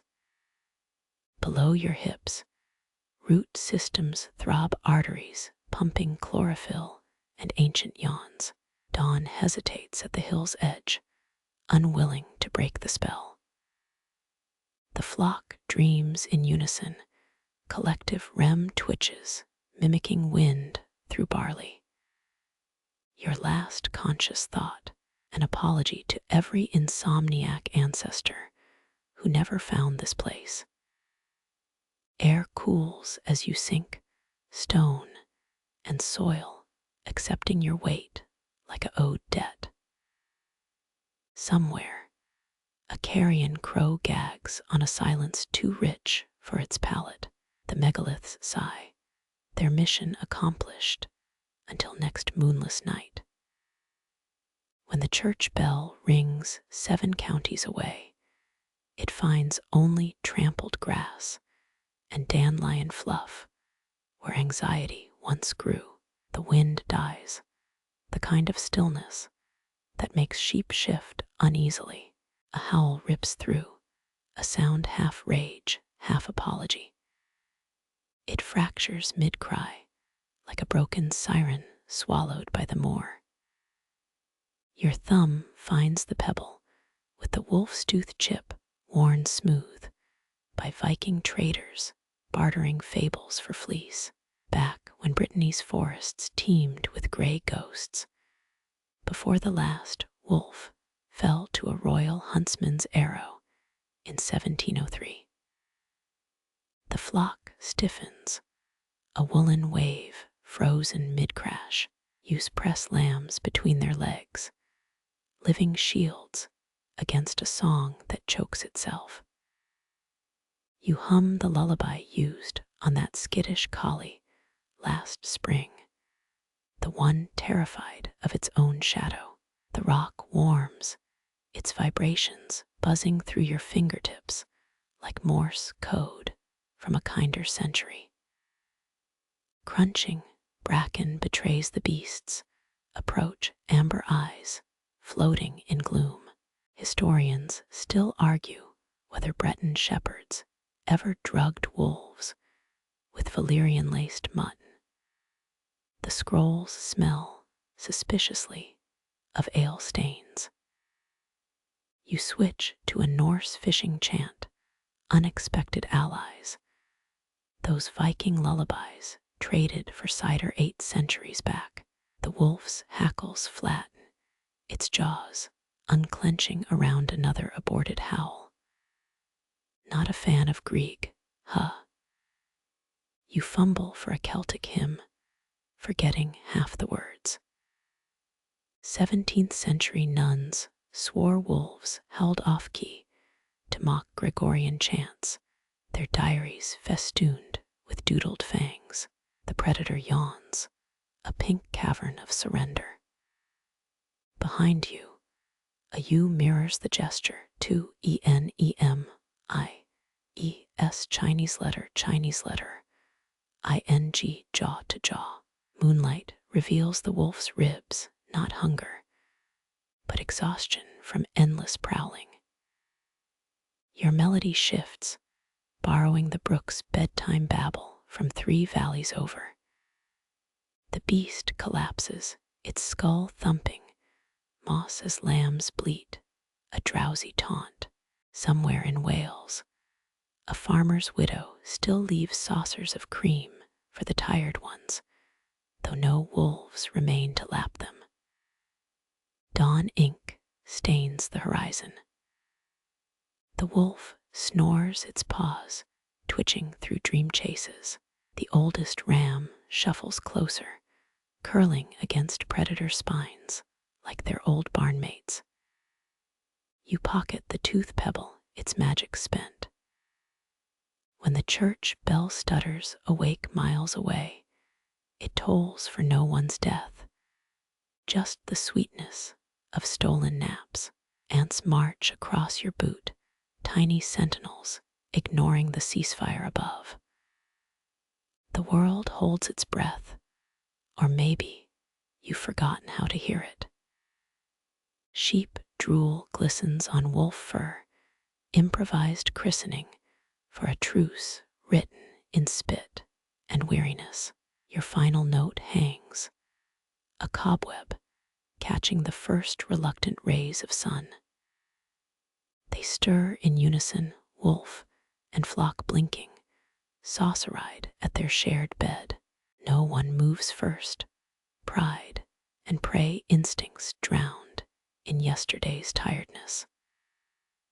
The predator licks a lamb's ear, an apology or tactical assessment. You toss it the Valyrian root from your satchel, one piece offering to rule them all. Hooves and paws scatter, separating into their assigned roles with theatrical reluctance. The wolf pauses at the tree line, its silhouette howl-shaped but silent. You count 17 breaths before pines swallow its tail. Around you, the flock resumes grazing, as if carnivores snuggling in were Tuesdays. Your knees protest as you stand, better meteorologist than any weather vane. The pebble stays quiet, its job done, till next midwinter's desperation. Somewhere, a historian's pen hovers over the word impossible. Somewhere else, a wolf dreams of crooning lullabies to freckled lambs under a forgiving moon. The brook's song stutters tonight, a toddler learning language between moss-slick stones. You kneel, knees protesting like unoiled clockwork, and dip fingers into the current. 17th century, Breton mothers whispered that restless streams carried infants' forgotten cries, their lullaby fragments lodged between pebbles. The flock eyes the water, instinct mistrusting its arrhythmia. Hush, drama queens, it's just hydration, having an existential crisis.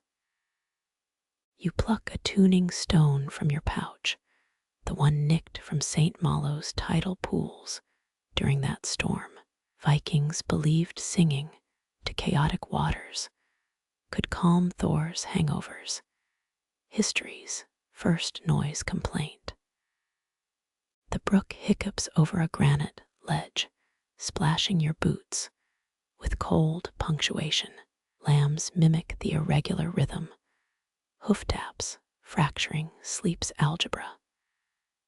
A ewe glares, you swear she mouths do something between chew-cut motions. Fine, you line up 7 pebbles. Medieval monks called these sleep stones, arranging them in tidal patterns to hypnotize insomniacs. Historians still argue whether abbots stole the technique from drunk Phoenician sailors.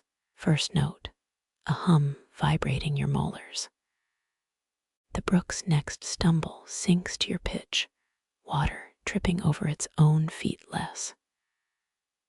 Roman aqueduct engineers would have wept at this mess.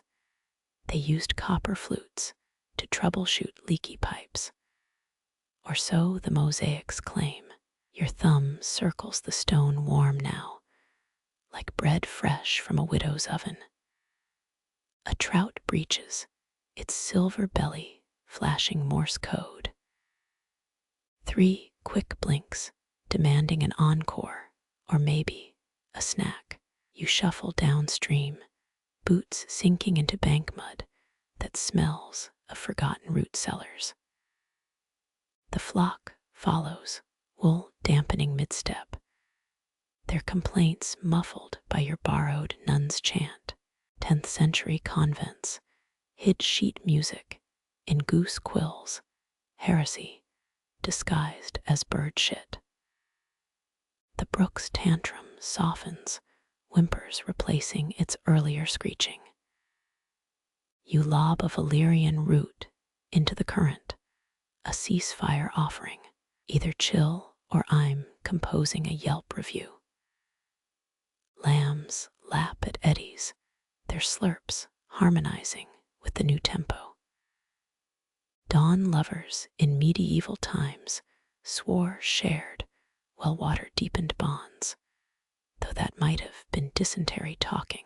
Pebble number 4 slips, plunking into a pool shaped like Charlemagne's left ear. The flock freezes, nostrils flaring at submerged secrets. Your hum dips into baritone, the vibration loosening rust from forgotten farm tools downstream. A water shrew paddles past, its tiny wake etching sheet music across the surface. By the ninth pebble, the brook's breath evens, a child finally rocked to sleep. Sheep collapse along its banks, wool becoming islands in the moon's reflection. You pocket the last stone, its edges worn by centuries of desperate palms. Somewhere, a museum labels its twin ritual object. Here, it's just a key for cranky waterways. Frogs croak a critique, their throat bubbles popping like lazy applause.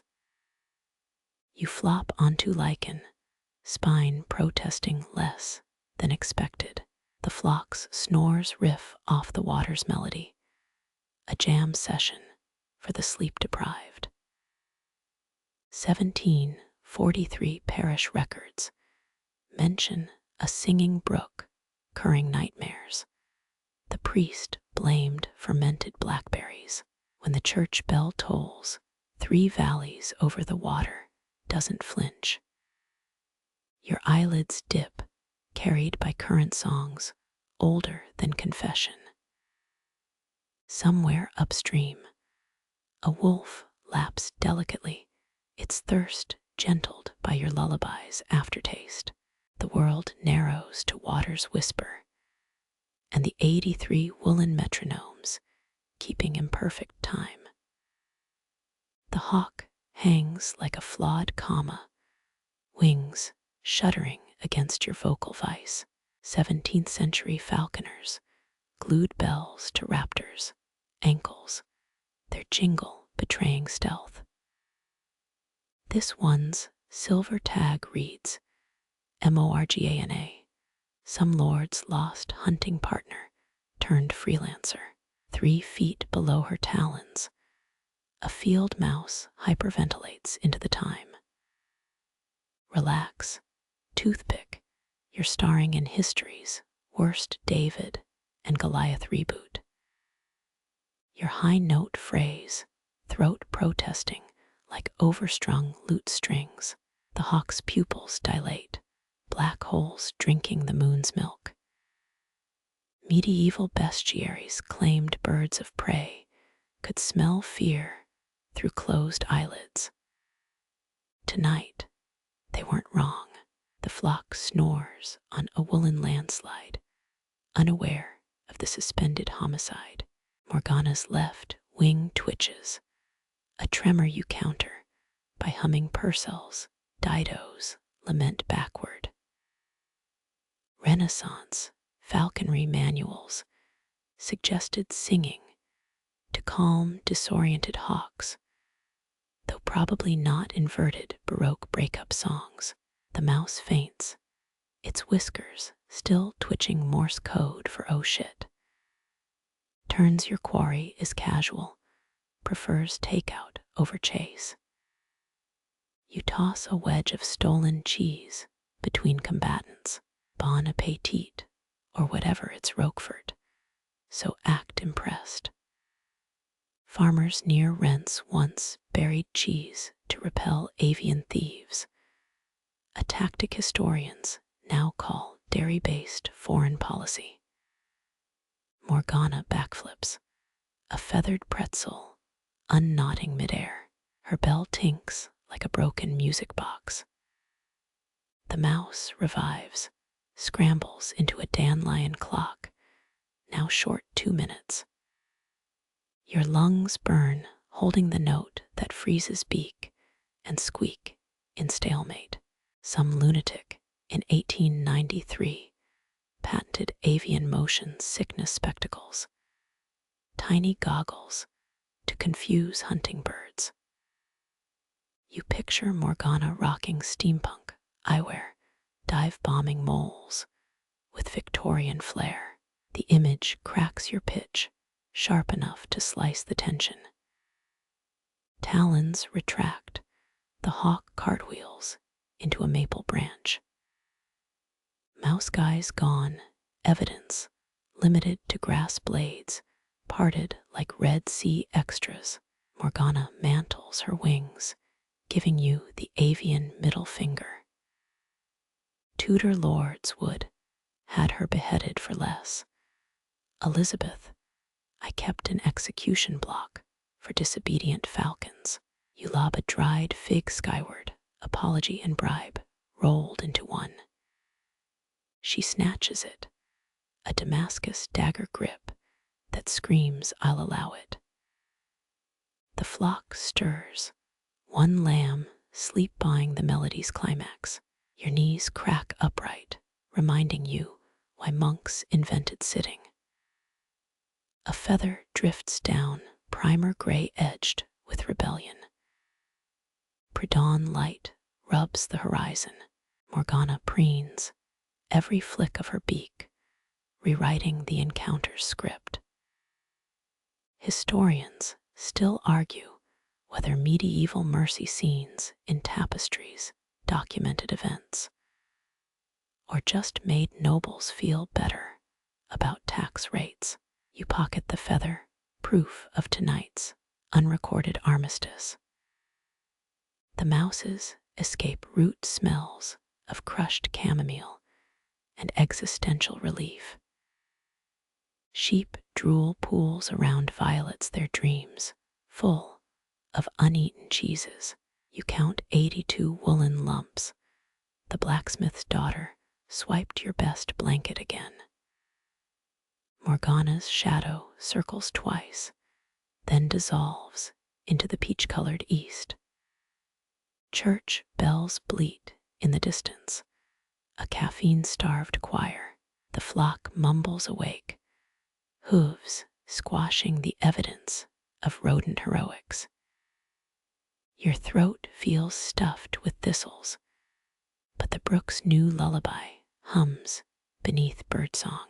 Somewhere, a mouse rebuilds its nest with strands of stolen hawk down, architect of the tiniest comeback tour. Dew soaks your boots, nature's petty revenge for out singing its drama. The cheese remains untouched, Roquefort judging you from its time altar.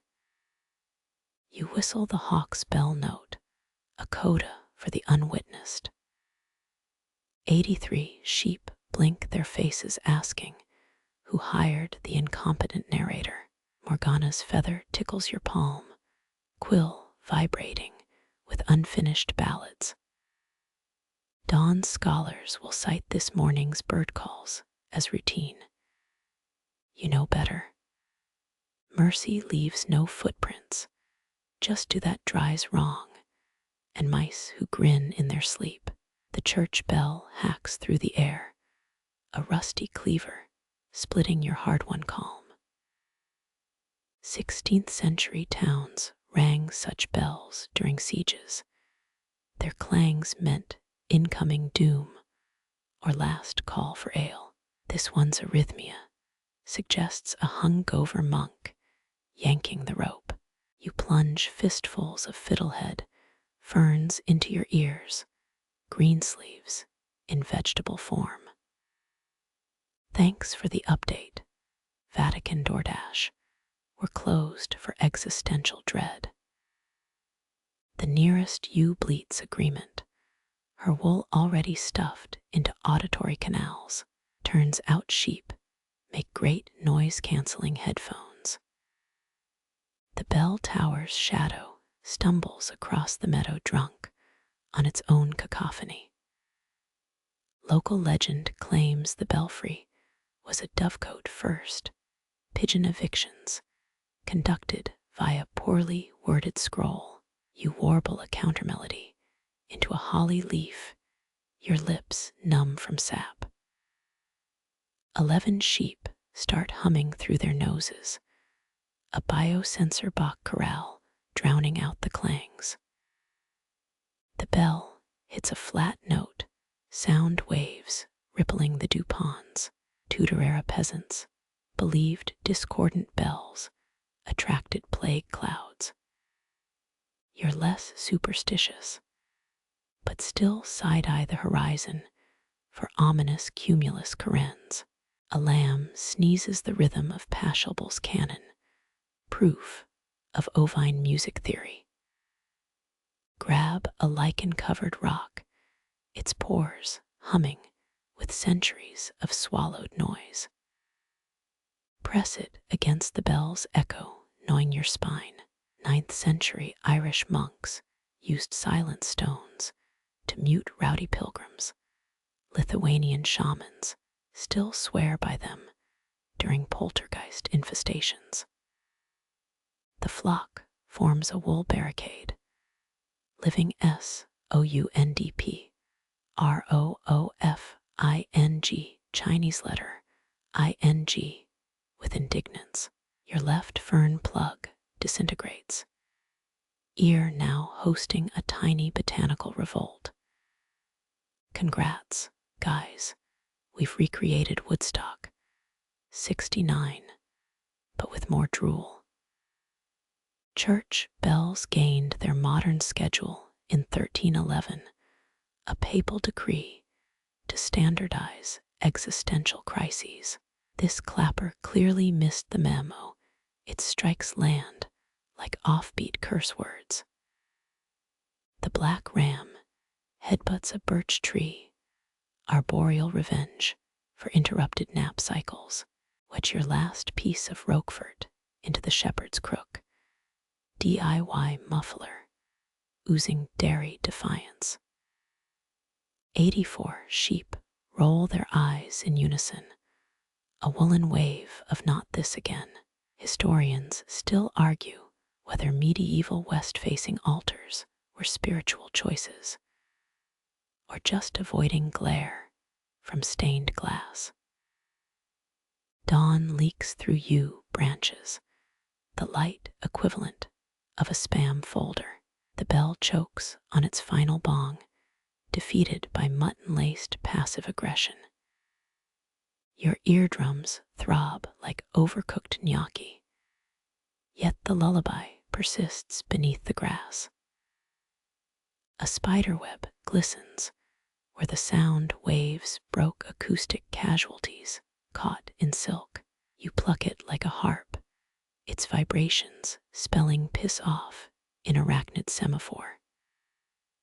The flock applauds via synchronized tail wags, their approval rating higher than Parliament's. The bell tower sulks, its silhouette shrinking under the sun's verdict. Somewhere, a sacristan wonders why the ropes felt furry this morning. You return the fern remnants to their muddy homes, apology whispered through chloroplasts. Mouse Guy's tunnel now sports a moss curtain, avant-garde decor for avant-garde survival. The cheese muffler melts, Roquefort seeping into the soil's memory. Tomorrow's violets will taste faintly of rebellion and expired dairy. Your crook sinks into the softened earth, wood grain tattooing I survived in Celtic knots. The church's noon bell will ring quieter today, its iron tongue lisping through stolen wool fibers. Mercy comes in layers, fern fronds, sheep huddles, lichen whispering to bronze. You might drop the holly leaf into the brook, its spin syncopating the resumed lullaby. The flock dreams of jumbo acorns and bells wrapped in velvet, testament to softness overruling clamor. Midnight licks the oldest ewe's ribs, her sides heaving with the weight of twin stardust. You crouch in bloody straw, improvised midwife to creatures smaller than your boot. Their wob-legs catch moonlight like fresh-spun spider silk. Play nice with gravity, Big Mama. We're aiming for a G-rated miracle here. Medieval birthing manuals suggested placing rosemary under laboring ewes, your fistfuls already wilting from her panting. The first lamb glops onto the grass, a living comma curled in afterbirth. Its sibling follows with a plop, like God dropping 2 enchiladas on a cloud. A Cornish village once buried afterbirth beneath hawthorns. They swore it kept night hags from souring milk. You opt for practicality, dunking the newborns in dew from Neolithic standing stones. Their bleats harmonize with your hum minor thirds trembling under Orion's belt. The Milky Way tilts, a midwife's lamp held by unseen galaxies. Ewes in 13th century Wales, birthed facing Polaris. Farmers believed it aligned soul channels. You guide the mother's muzzle westward, her tongue rasping life into damp curls. Blue ribbon for effort, 0 points for placenta placement. Twin tails flick like metronomes, tiny hearts sinking to your lullaby's downbeat. Historians still argue whether moonlit deliveries were practical timing, or just poets romanticizing placental stains. One lamb sports a crown of dried grass, future ruler of naps and clover scandals. Its sibling nibbles your sleeve, a dictator of cud-based economics. Their breaths weave through your melody, new threads in the flock's ancestral snore symphony. You fashion a nest from your coat, its pockets still holding hymn scraps from Chartres, noon service. The lambs sneeze in unison, a duet worthy of drunk minstrels. Their mother licks lichen from your wrist, payment in slobber and survival. Dawn's first yawn turns the horizon peach, intermission, lights for this all-night operetta. The twins' eyes reflect star maps older than Breton cliffs, guardians of untold woolen destinies. Farmhands in 1492 used lamb's breath to fog-test faulty compasses. Tonight's recruits pass with spinning needle scores. You hum a sailor's shanty, softened by lanolin, their eyelids droop like sinking galleons. The black ram approaches, his horns glinting like papal scepters. He snorts at the newborns, a gruff lullaby of approval. You pocket a curl of shed horn, future bargaining chip against sleepless nights. Grasshoppers pause their brass section rehearsals, antennae dipped in reverence. A breeze rolls through, rattling seed pods into applause. The twins' chests rise, fall, rise, tides governed by lunar lullabies etched in marrow. Midwives once charmed hemorrhage away with hagstone amulets, your versions just quartz veined with sheep saliva. The ewes flank steadies, ribs singing the oldest song wool remembers, your throats raw from humming, GS, no human sheet music claims. The lambs dream suckle, jaws working phantom udders of celestial honey. Above them, the Milky Way pivots on an axis of newborn breath.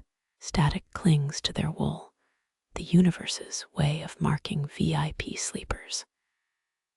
You pluck a burr from the smaller twin's ear. Its prongs hold the echo of your lowest note. Their legs twitch, chasing dream predators. Only lambs understand. The mother's tail flicks, a dismissive encore for dawn's impatient glare. You collapse backward, spine imprinting a shepherd-shaped dent in history's mattress.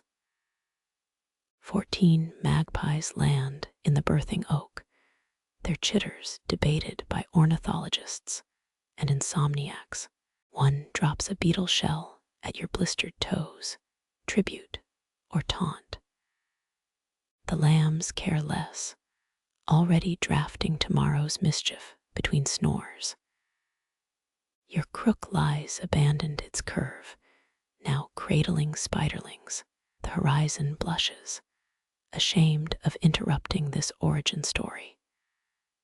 Twin nostrils flare in unison, each exhale fogging the lens of forever.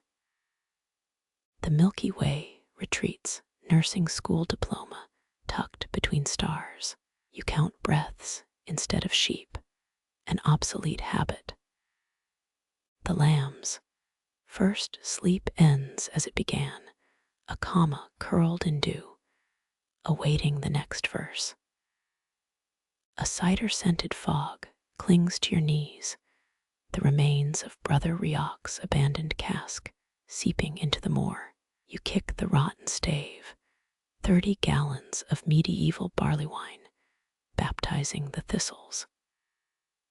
Flies stagger mid-flight, their buzz slurring into something between a waltz and a surrender. Last call was 5 centuries ago. Tell your Uber driver to check the peat bogs. 13th century monks brewed ale with bog myrtle for clarity. Tonight's vintage just brews chaos.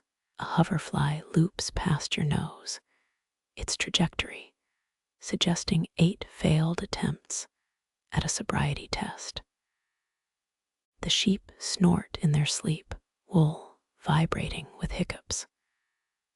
One ewe's ear twitches like a malfunctioning metronome. You pluck a drunken moth from her forehead, its wings dusted with fermented pollen.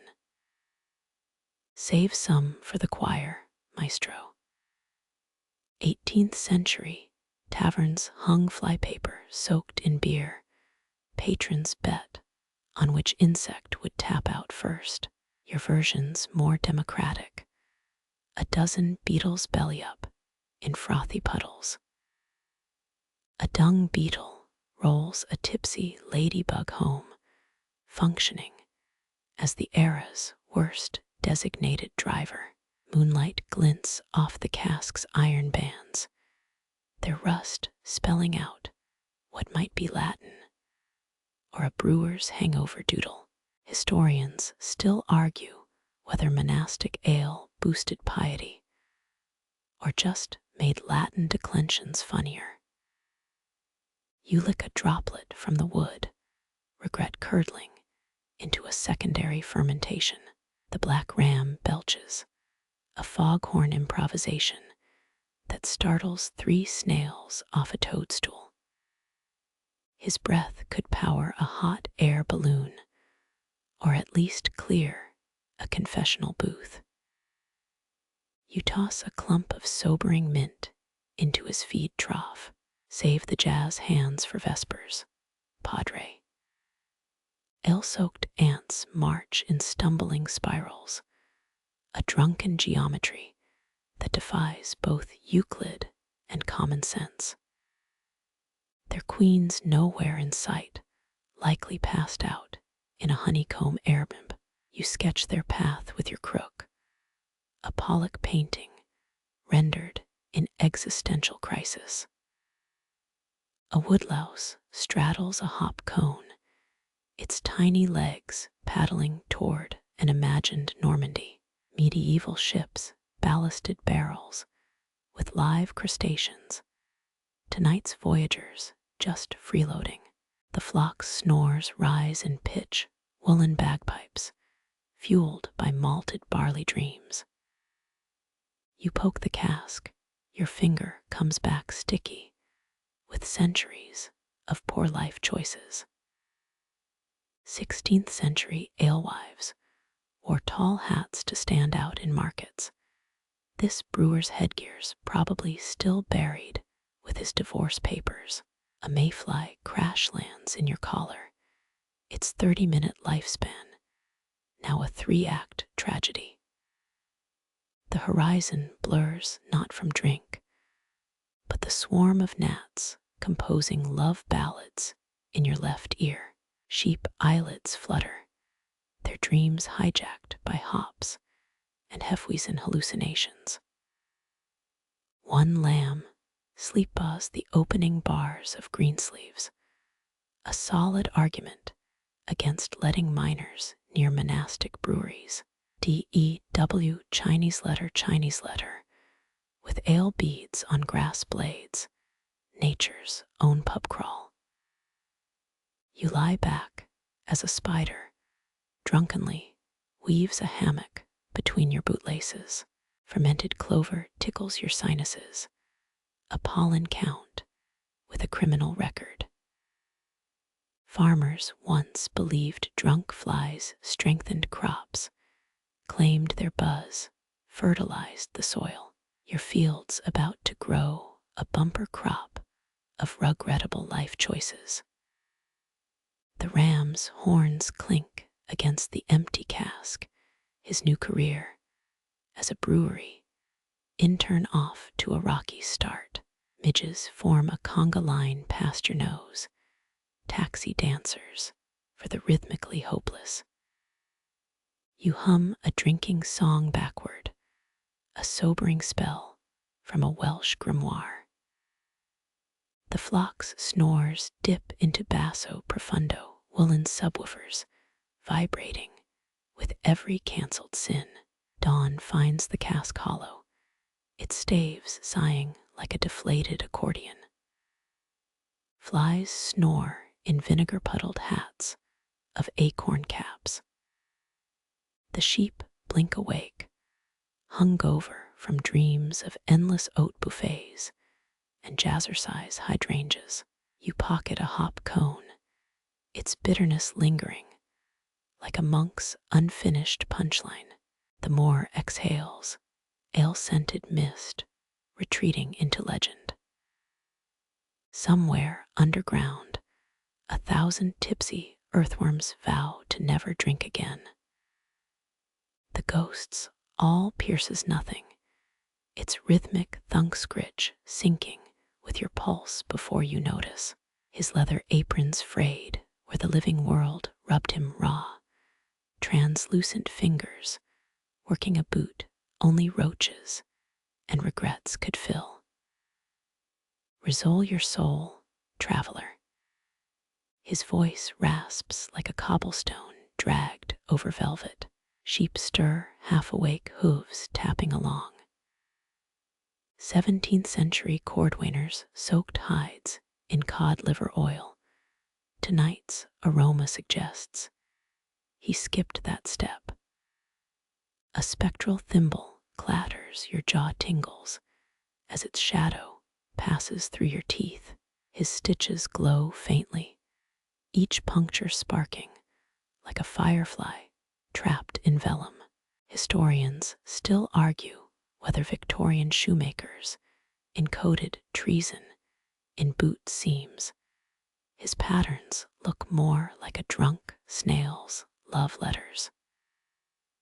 You kick a pebble through his knee. It exits trailing whispers of an Edinburgh cobbler, executed for outfitting rebel Highlanders. The ghost hums a half-remembered tune your great-grandma might sung while darning socks. His thread unravels midair, strands wrapping around the flock's legs like gossamer hobbles. Beware the left shoe's second eyelet. He mutters, advice that made sense before the war of Jenkins' ear. Moonlight pools in his unused heel grips, silver puddles where spiders skitter across liquid time. One ewe's hoof sinks in. She floats 2 inches off the ground, bleeding confused levitation hymns. You yank her back, gravity resettles with a grudge. His awl etches a lullaby into the dirt. A staff clef, hybrid only moles and mycelium could decipher. 19th century factory girls sewed grievances into lining their rage stitched backward to avoid fines. This melody feels older, the hill itself, humming through his phantom calluses. A lamb tries nibbling his ghostly lapel, milk teeth closing on centuries of tobacco smoke and existential drift. They never finished paying for their last pair. The cobbler sighs, his resentment warping the B-flat in his dirge. You toss him a pebble from your apothecary pocket. It hovers in his chest like a quarryman's misplaced heart.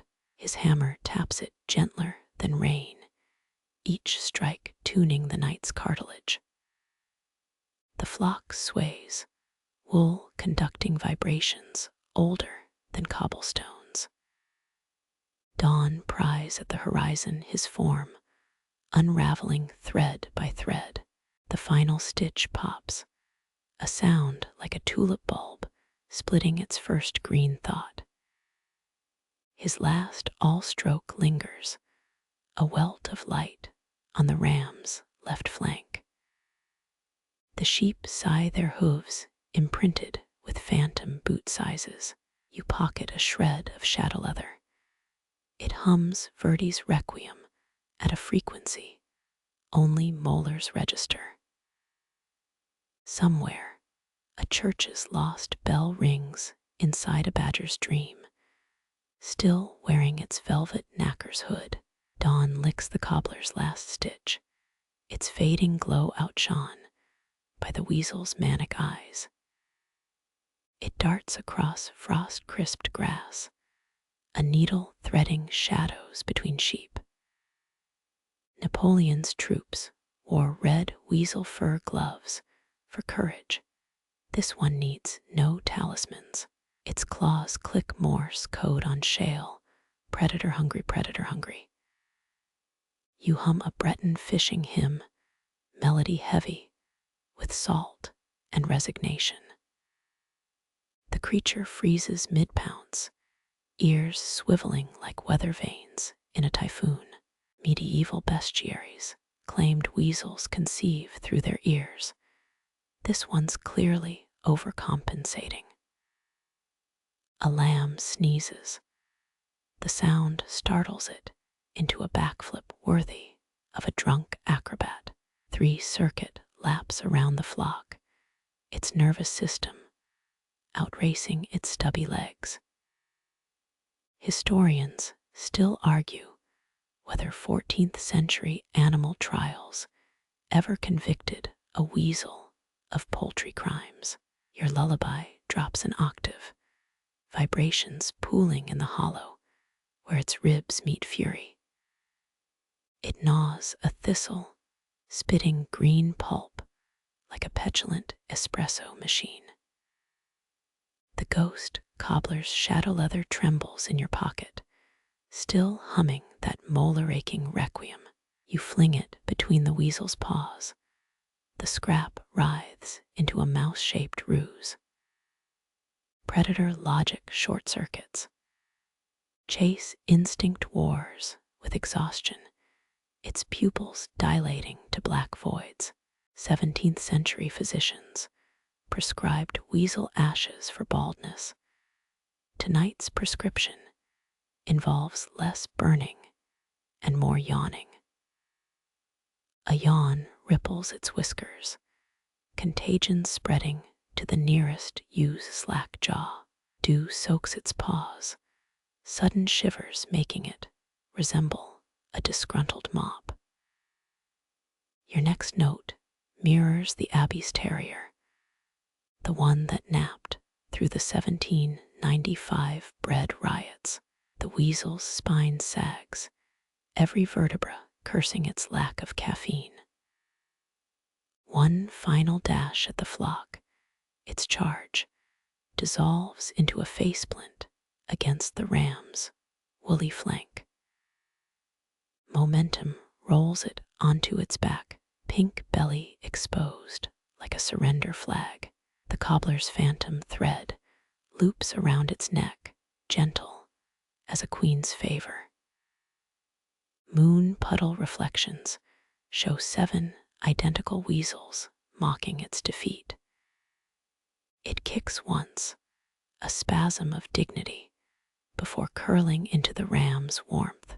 Dawn proper arrives, pigeon breast grays rinsing the night from its fur. The sheep shift, forming a woolen moat around their former foe. Somewhere below ground, badgers debate the ethics of adopting strays. Your pocket stops vibrating. The shadow leather now nestles between the weasel's mismatched dreams. Its snores sync with the far-off cider press, a rhythm older than the word mercy. You count its whisker twitches, 12 per breath cycle, until the hillside breathes as one creature. Farmers will whisper of this truce come market day, their cabbages none the wiser. The weasel's tail flicks, a semaphore signal, unreadable to all but the earliest worms. Your eyelids droop, no longer certain who's guarding whom. A beetle drags the cobbler's pebble heart toward the horizon, its shell gleaming like a misplaced crown jewel. Thunder rolls in as the beetle vanishes. A fat drop smacks your forehead like a jeering kiss. Hay bales hunch nearby, golden sentries guarding last summer's sunlight. You scramble toward them, sheep already headbutting the driest stack. Rain hits the dried grass with the discipline of a Nuremberg drum corps. Each droplet punches a dent into history. Medieval farmers stuffed hay into boots as insulation. The flock huddles closer, wool bunching into live acoustics that amplify each plink. You peel a sodden strand from your cheek. It tastes like childhood barn lofts and regret. 18th century Hungarian shepherds supposedly wove hay into panpipes, though museum curators still find seeds in display cases. A ewe sneezes. The resulting haystorm coats your trousers in botanical confetti. The bales breathe, expanding and creaking as they drink the sky's wrath. Your humming sinks to the percussion, a war chant softened into a womb rhythm. Historians still argue whether Viking longhouses used hay bales as makeshift siege engines.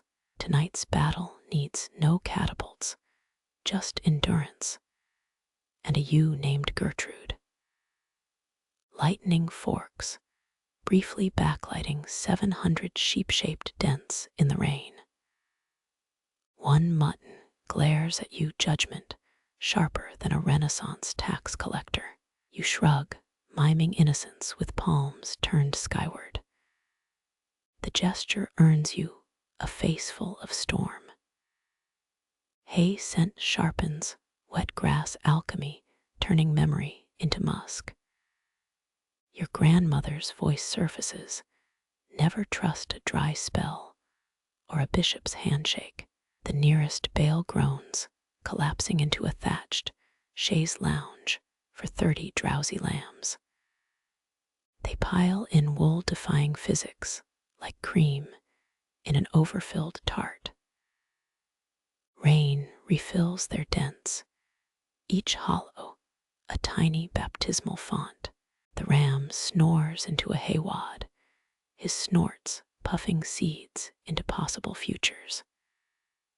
You pluck a stalk, its stem still humming the cider press's cadence.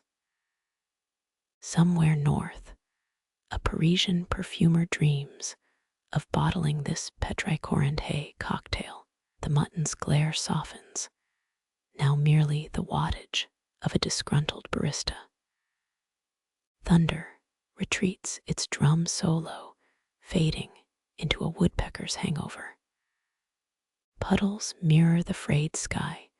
Sheep count cloud fragments like gamblers tallying dice. Your knees sink into mud, Earth's own memory foam, cradling the watchless hours. Dawn loiters behind the hills, a lazy stagehand reluctant to change scenes. Hay trembles with the weight of departed rain, each droplet nursing grand delusions of becoming cognac. The flock's eyelids flutter, dreaming of scissors and the indignity of summer haircuts. A blackbird lands, tilting its head at the hay's new architecture. You hum a lullaby from the peasants' revolt, all clenched fists and stolen lullabies. It hops closer, its shadow stitching the bales to the waking earth. Your pockets sag with rain, ancient lint evolving into primordial soup. The mutton finally blinks, a concession as rare as a polite poltergeist. Somewhere, a hay bale sighs, and the hill holds its breath for the next verse. The mayor's pocket watch winks up from the thistle patch, its cracked face blooming with rust ferns. You fish it out gingerly, 19th century brass, still warm from the earth's stubborn grip.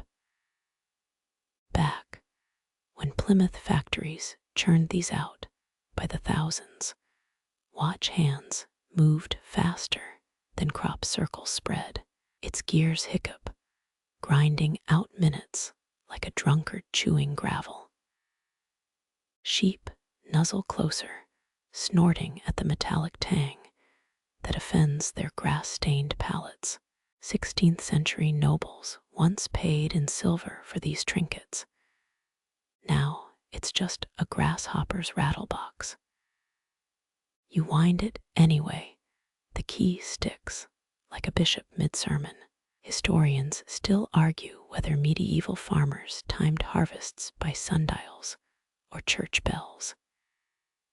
Here, the flock measures dusk by yawns and the moon's jawline.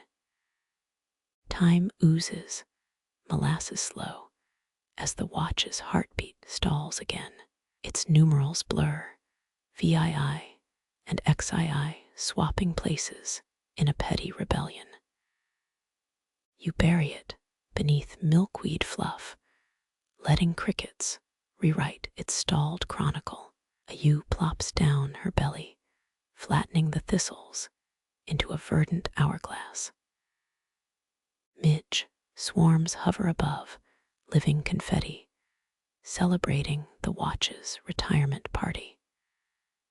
17th century horologists swore sheep's wool-polished brass better than chamois, though most died arguing over gear ratios. Dandelion clocks multiply their white pom-poms, outnumbering stars in the sheep's drowsy census. You pluck one, inhaling sharply to scatter seeds into the mayor's shame. Each parachute whispers, less minutes, more moments. Less minutes, more, the ram blinks, his left eye reflecting sunrise, the right still holding midnight's pitch. Your shadow stretches, melting into the flock's woolly tide like ink in oatmeal.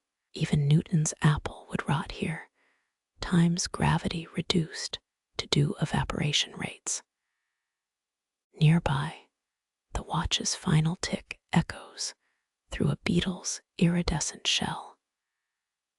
Lambs need the earth, hooves needing dough nobody will bake. Their breaths sink to hedgehogs, snoring 3 fields east, nature's pendulum, swinging without weights.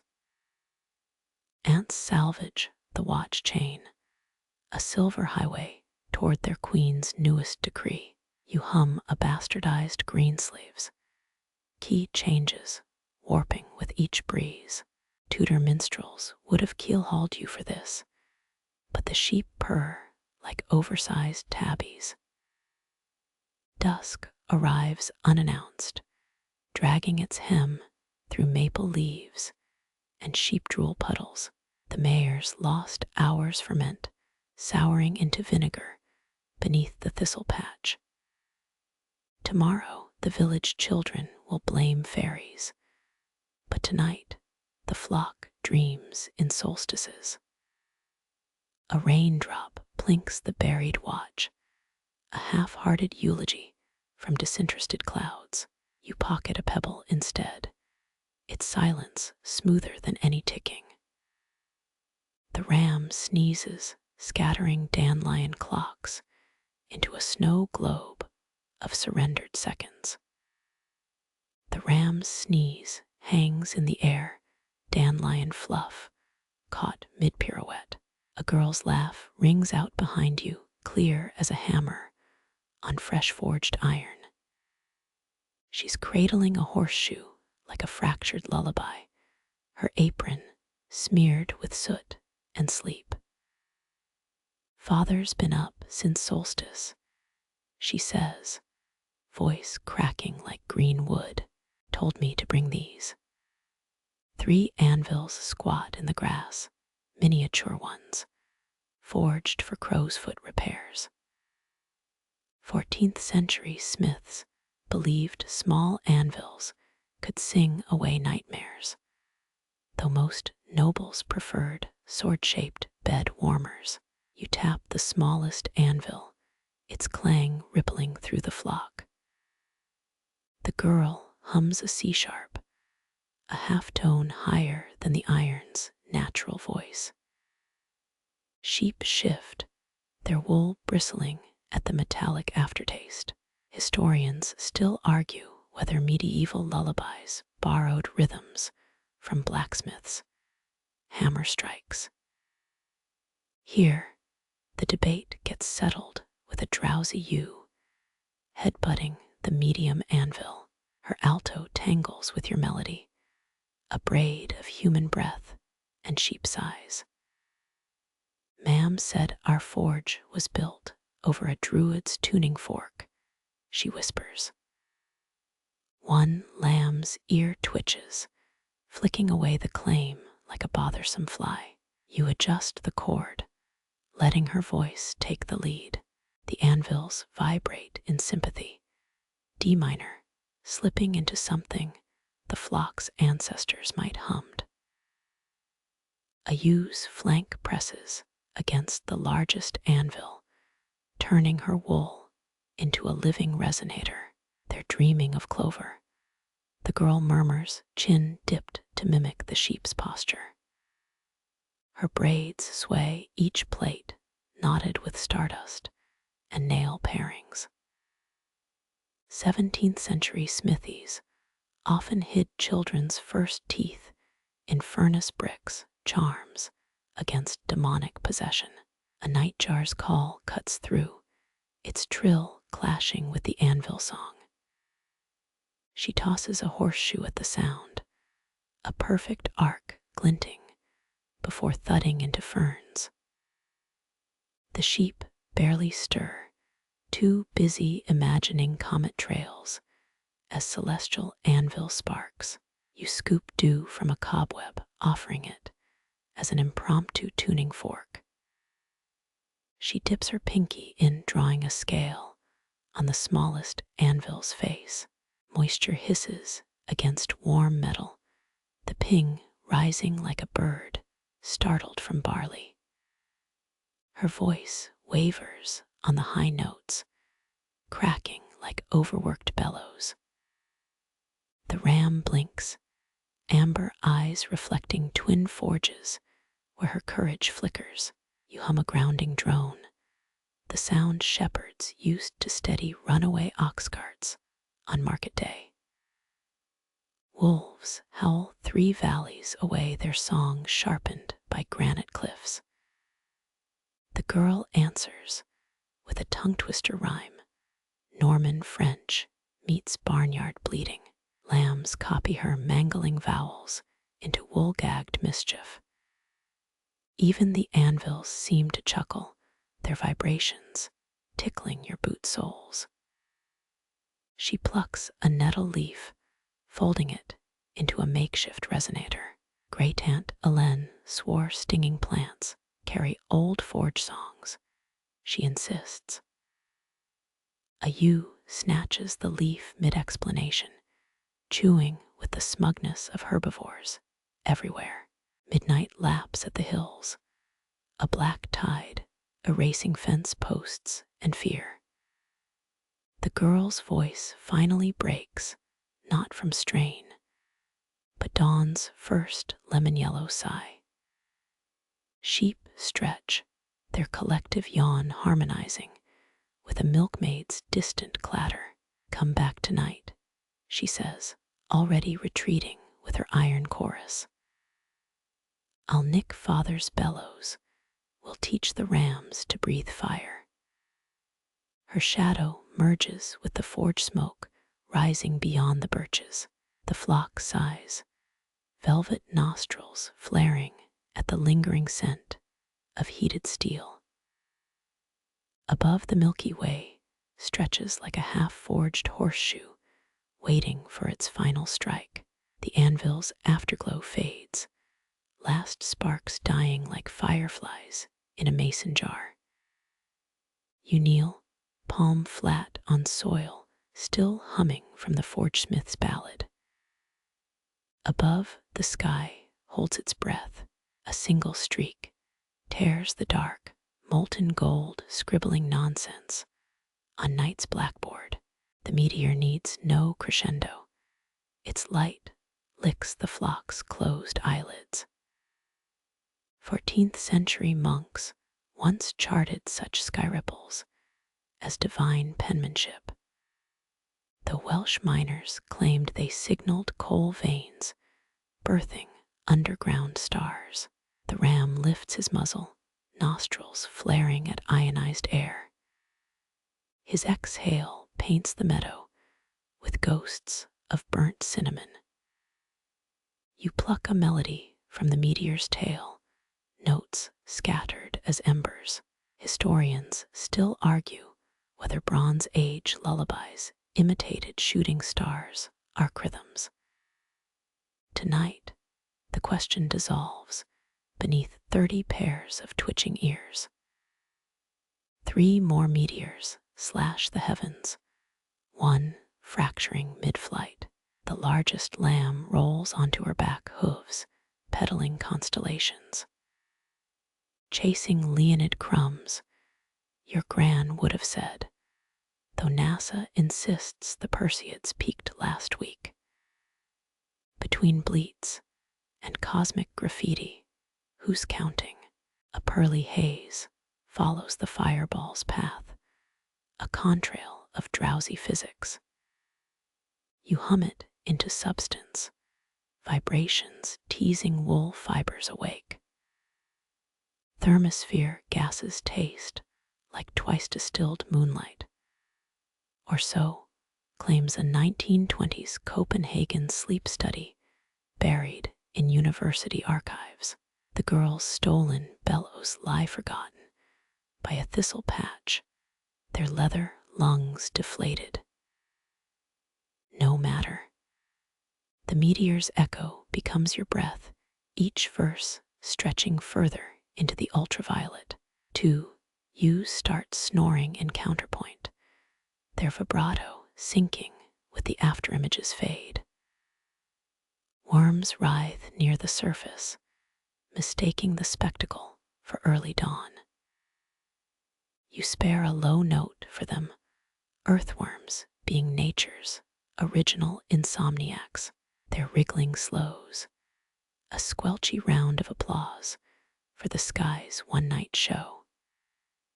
The meteor's finale arrives unannounced, a green-white burst north of Polaris. Its shockwave prickles your neck hairs, static cling from God's own radio. One lamb sneezes, a punctuation mark lost to the atmosphere. You file the moment under unprovable wonders, right between mermaid weddings and sentient fog. Moonlight bleeds back shy after the spectacle. The flock's wool holds the afterglow, each follicle a hostage to fading radiance. You weave their shimmer into the next stanza, a lullaby stitched with borrowed light. Dew forms early beads rolling down grass blades like liquid metronomes. A barn owl freezes mid-hunt, mesmerized by ground-level stars, glinting on sheep backs. Its hunger softens into curiosity, a predator's lullaby unspooling note by feathered note. The horizon pales, dawn elbowing its way into the encore. You hum faster, a last-ditch effort to trap night in the flock's fleece. Too late, the meteor's legacy remains, their dreams now stamped with celestial hoofprints. When sunlight finally tramples the east, it finds the sheep smiling into their own shadows. You pocket the memory, raw material for tomorrow's drowsy ballad. Somewhere above, a new meteor nursemaids its fire, waiting to be sung. Distant ovens exhale yeast swelling through moonlit air like audible dough. The village baker's chimney coughs flour dust, a sneeze that sends 7 finches spiraling into confused orbits. You press your ear to the soil, mycelial networks thrumming with gluten's stretch and fold lullaby. Warmth bleeds through your boot soles, kiln-radiated comfort older than Betty Crocker. Down in the valley, half a dozen sourdough starters bulge like pregnant hedgehogs. A Renaissance cookbook claimed fermenting dough could cure melancholia. You diagnose the flock's yawns as carbon-induced contentment. The ram's left ear twitches, keeping time with a far-off kneading rhythm. His nostril flares at each yeasty belch from the valley. 17th century Parisian laws banned night baking, waking nobles with dawn's bread scent. Tonight the ban works in reverse. The flock's eyelids droop to rising boule. 3 lambs collapse in unison, woolly sacks slumping against a dry stone wall. Their breath smells suspiciously of brioche. Historians still argue whether Neolithic bread ovens inspired Stonehenge's design. You'll settle the debate later, right now. A spotted ewe imitates a proofing basket with her curled form. Moonbeams sift through the bakery's steam, turning the pasture into a giant sieve. Each blade of grass strains starlight into an edible glitter. A 1970s Berkeley study claimed baker's yeast contains dormant telepathy genes. The hypothesis explains why 6 sheep suddenly roll onto their backs, demanding belly rubs in perfect sync. Your hum vibrates at 58 hertz, the exact frequency of rye fermentation, according to a Moldovan folk manual. 8 hooves start kneading air doughy punches at an invisible gluten matrix. 1. You snore mimics a stand mixers were 2 notes shy of a KitchenAid's G minor. The baker's cat saunters through the dew its paw prints, leaving temporary ciabatta indents in the grass. It rubs against your shin, purr harmonizing with a distant oven's creak. Medieval Constantinople reportedly had cathedral ovens that baked sermons into communion loaves. Tonight's liturgy smells distinctly of rosemary and poor life choices. Dough reaches its zenith, airy bubbles straining against flour-dusted membranes. So too does the flock's collective size stretch wool fibers taut. A 1920s Vermont commune tried composing music using yeasts, CO2 emissions. Their album, Songs of the Rising, allegedly made listeners crave baguettes for weeks. The first loaf cracks its crust, a snap that triggers 48 sheep knees to buckle. Steam rises in slow confessionals, each vapor trail mirroring a lamb's breath. Breton lore warns of dough ghosts haunting unbaked batches. You count 7 spectral shapes in the mist, each wearing tiny baker's caps. Midnight fades to dough gray, the color of properly baked moon rock, according to Apollo astronauts. Your melody slows fermentation's natural decrescendo as gluten networks firm. 28 eyelids snap shut in unison, a synchrony that would astonish Swiss watchmakers. The baker's bell clangs, its iron tongue now muffle-wrapped in linen. Sound becomes texture, a butter-soft thud reverberating through woolen coats. A mycologist once grafted yeast onto sheep's wool to create living sweaters. The experiment failed, but left behind this perfect drowsiness in every follicle. First light threatens from the east, its rays buttering the hillside. You hum a denial, sound waves pushing dawn back into its pastry box. The flock's wool puffs up, mirroring the village's challah braids rising in their tins. By the time roosters misjudge the hour, the sheep have become one with the dough's memory. Their dreams play back the oven's warmth, flickering fires older than the invention of sliced bread. Somewhere below, a baker's apprentice yawns into his mixing bowl, unaware he's conducting the pasture's final snores. Moonlight clings to the last unbaked loaf, a reluctant goodbye to the night's yeasty jazz. You pocket a curl of steam, warmth for tomorrow's encore. The flour-dusted air settles, each particle a retired note from the world's softest symphony.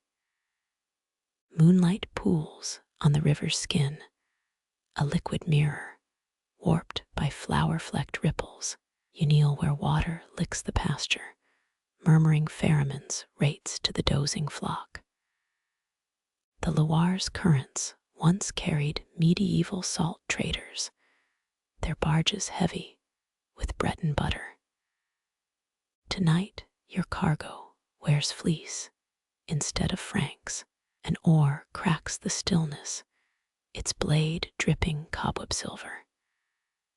The ferryman leans against nothing, his skiff drifting without rope or rudder. Roman soldier graves once lined these banks, their epitaphs eroded into vowel soup. Now only frogs croak Latin conjugations among the reeds.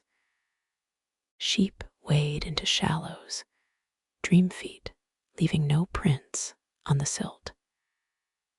Their wool puffs into life preservers, water beating on lanolin-slick curls.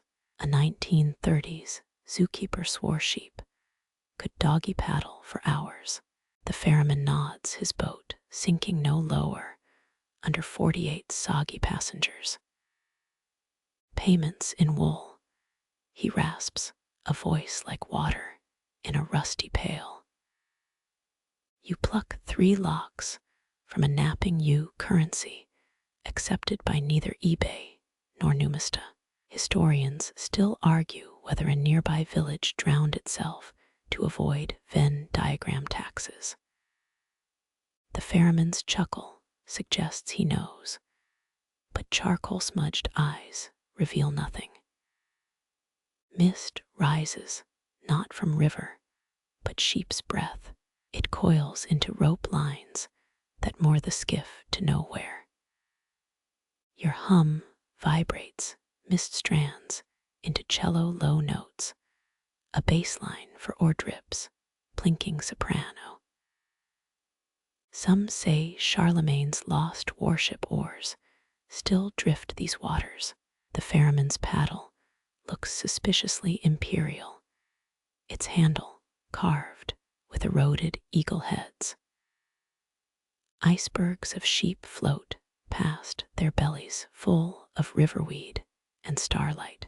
One use ear twitches, conducting tadpoles into Beethoven's Seventh with algae batons. A Victorian naturalist claimed eels could translate sheep dreams if you tied the right knot. You attempt a bowline, the water answers with bored gulps. The skiff turns without turning direction, as meaningless as alarm clocks here. The ferryman points with his chin toward midriver, where reflections become doorways. Breton mothers once threatened unruly children with the ferryman's soggy supper. Tonight's menu offers only moon milk sipped from cupped hooves. Your elbow brushes the gunwale, wood worn smoother than a baby's kneecap. Centuries of palms left their DNA in the grain maidservants and bishops. And that one guy who definitely faked his death, the ferryman hawks loogies overboard each spit bubble, containing miniature titanic disasters. Sheep slump against each other, wool waterlogged into memory foam mattresses. Their snores send concentric rings across the river, sonar pings for sleeping catfish. Archaeologists found Bronze Age cheese in a bog 3 miles east. You idly wonder if aged fromage beats Ambien. A ewe's milky breath says yes. Dawn's first sneeze tinges the horizon, peach sorbet melting into dirty spoon gray. The flock stirs, dreams receding like tides from their cerebellums.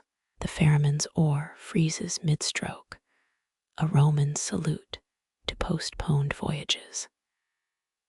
Seine river boatmen once dueled with baguettes, their crumbs fattening Parisian ducks. You offer your last wool tuft, he stuffs it into a pocket watch that ticks backwards.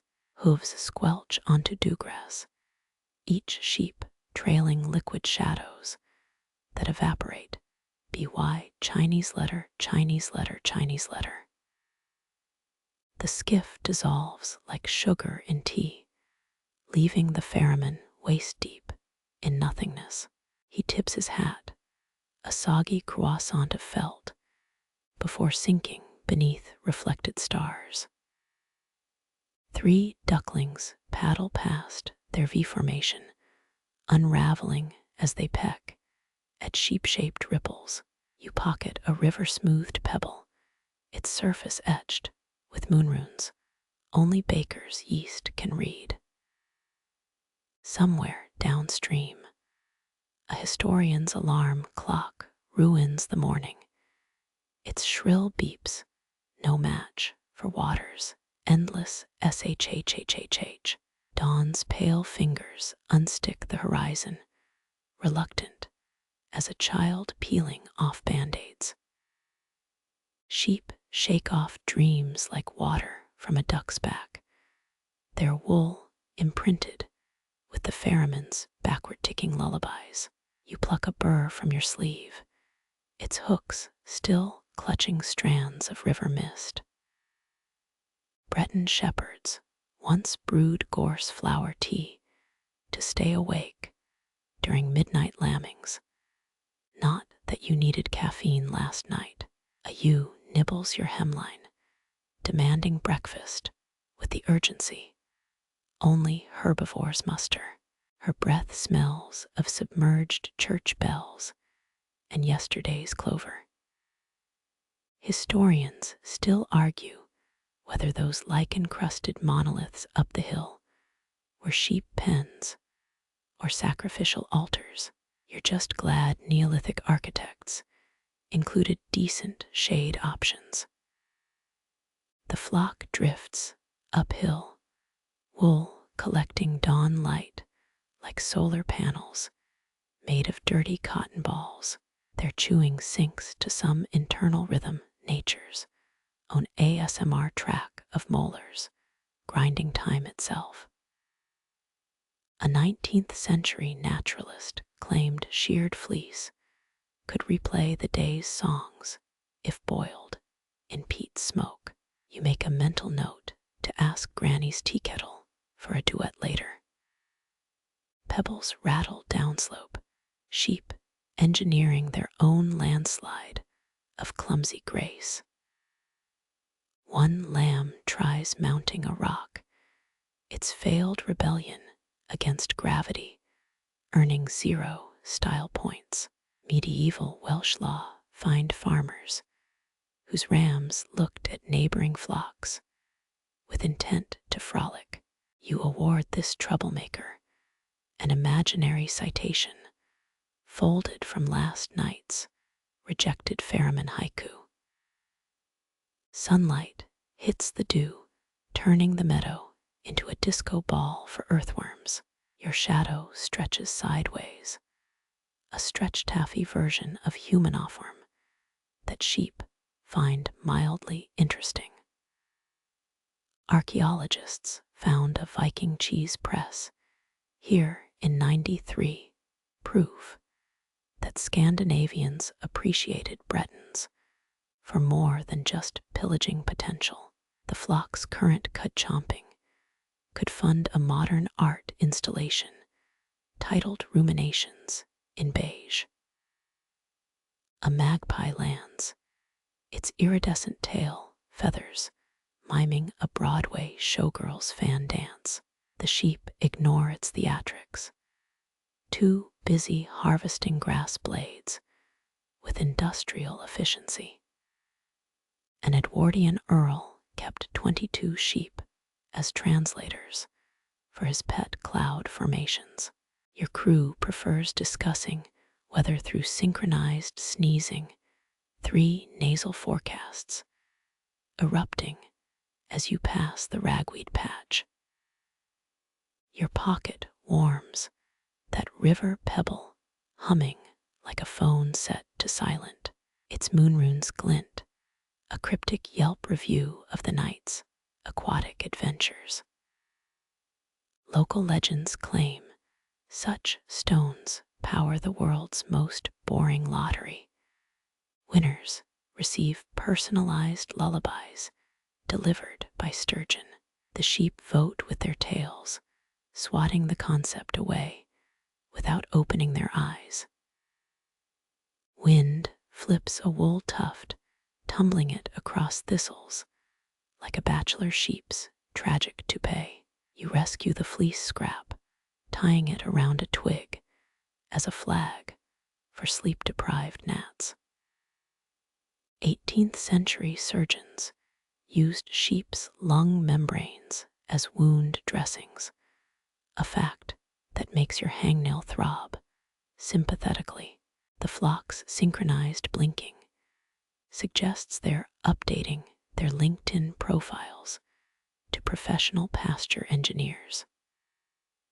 Clouds stagger overhead, hungover partygoers fleeing the sunrise in crumpled suits.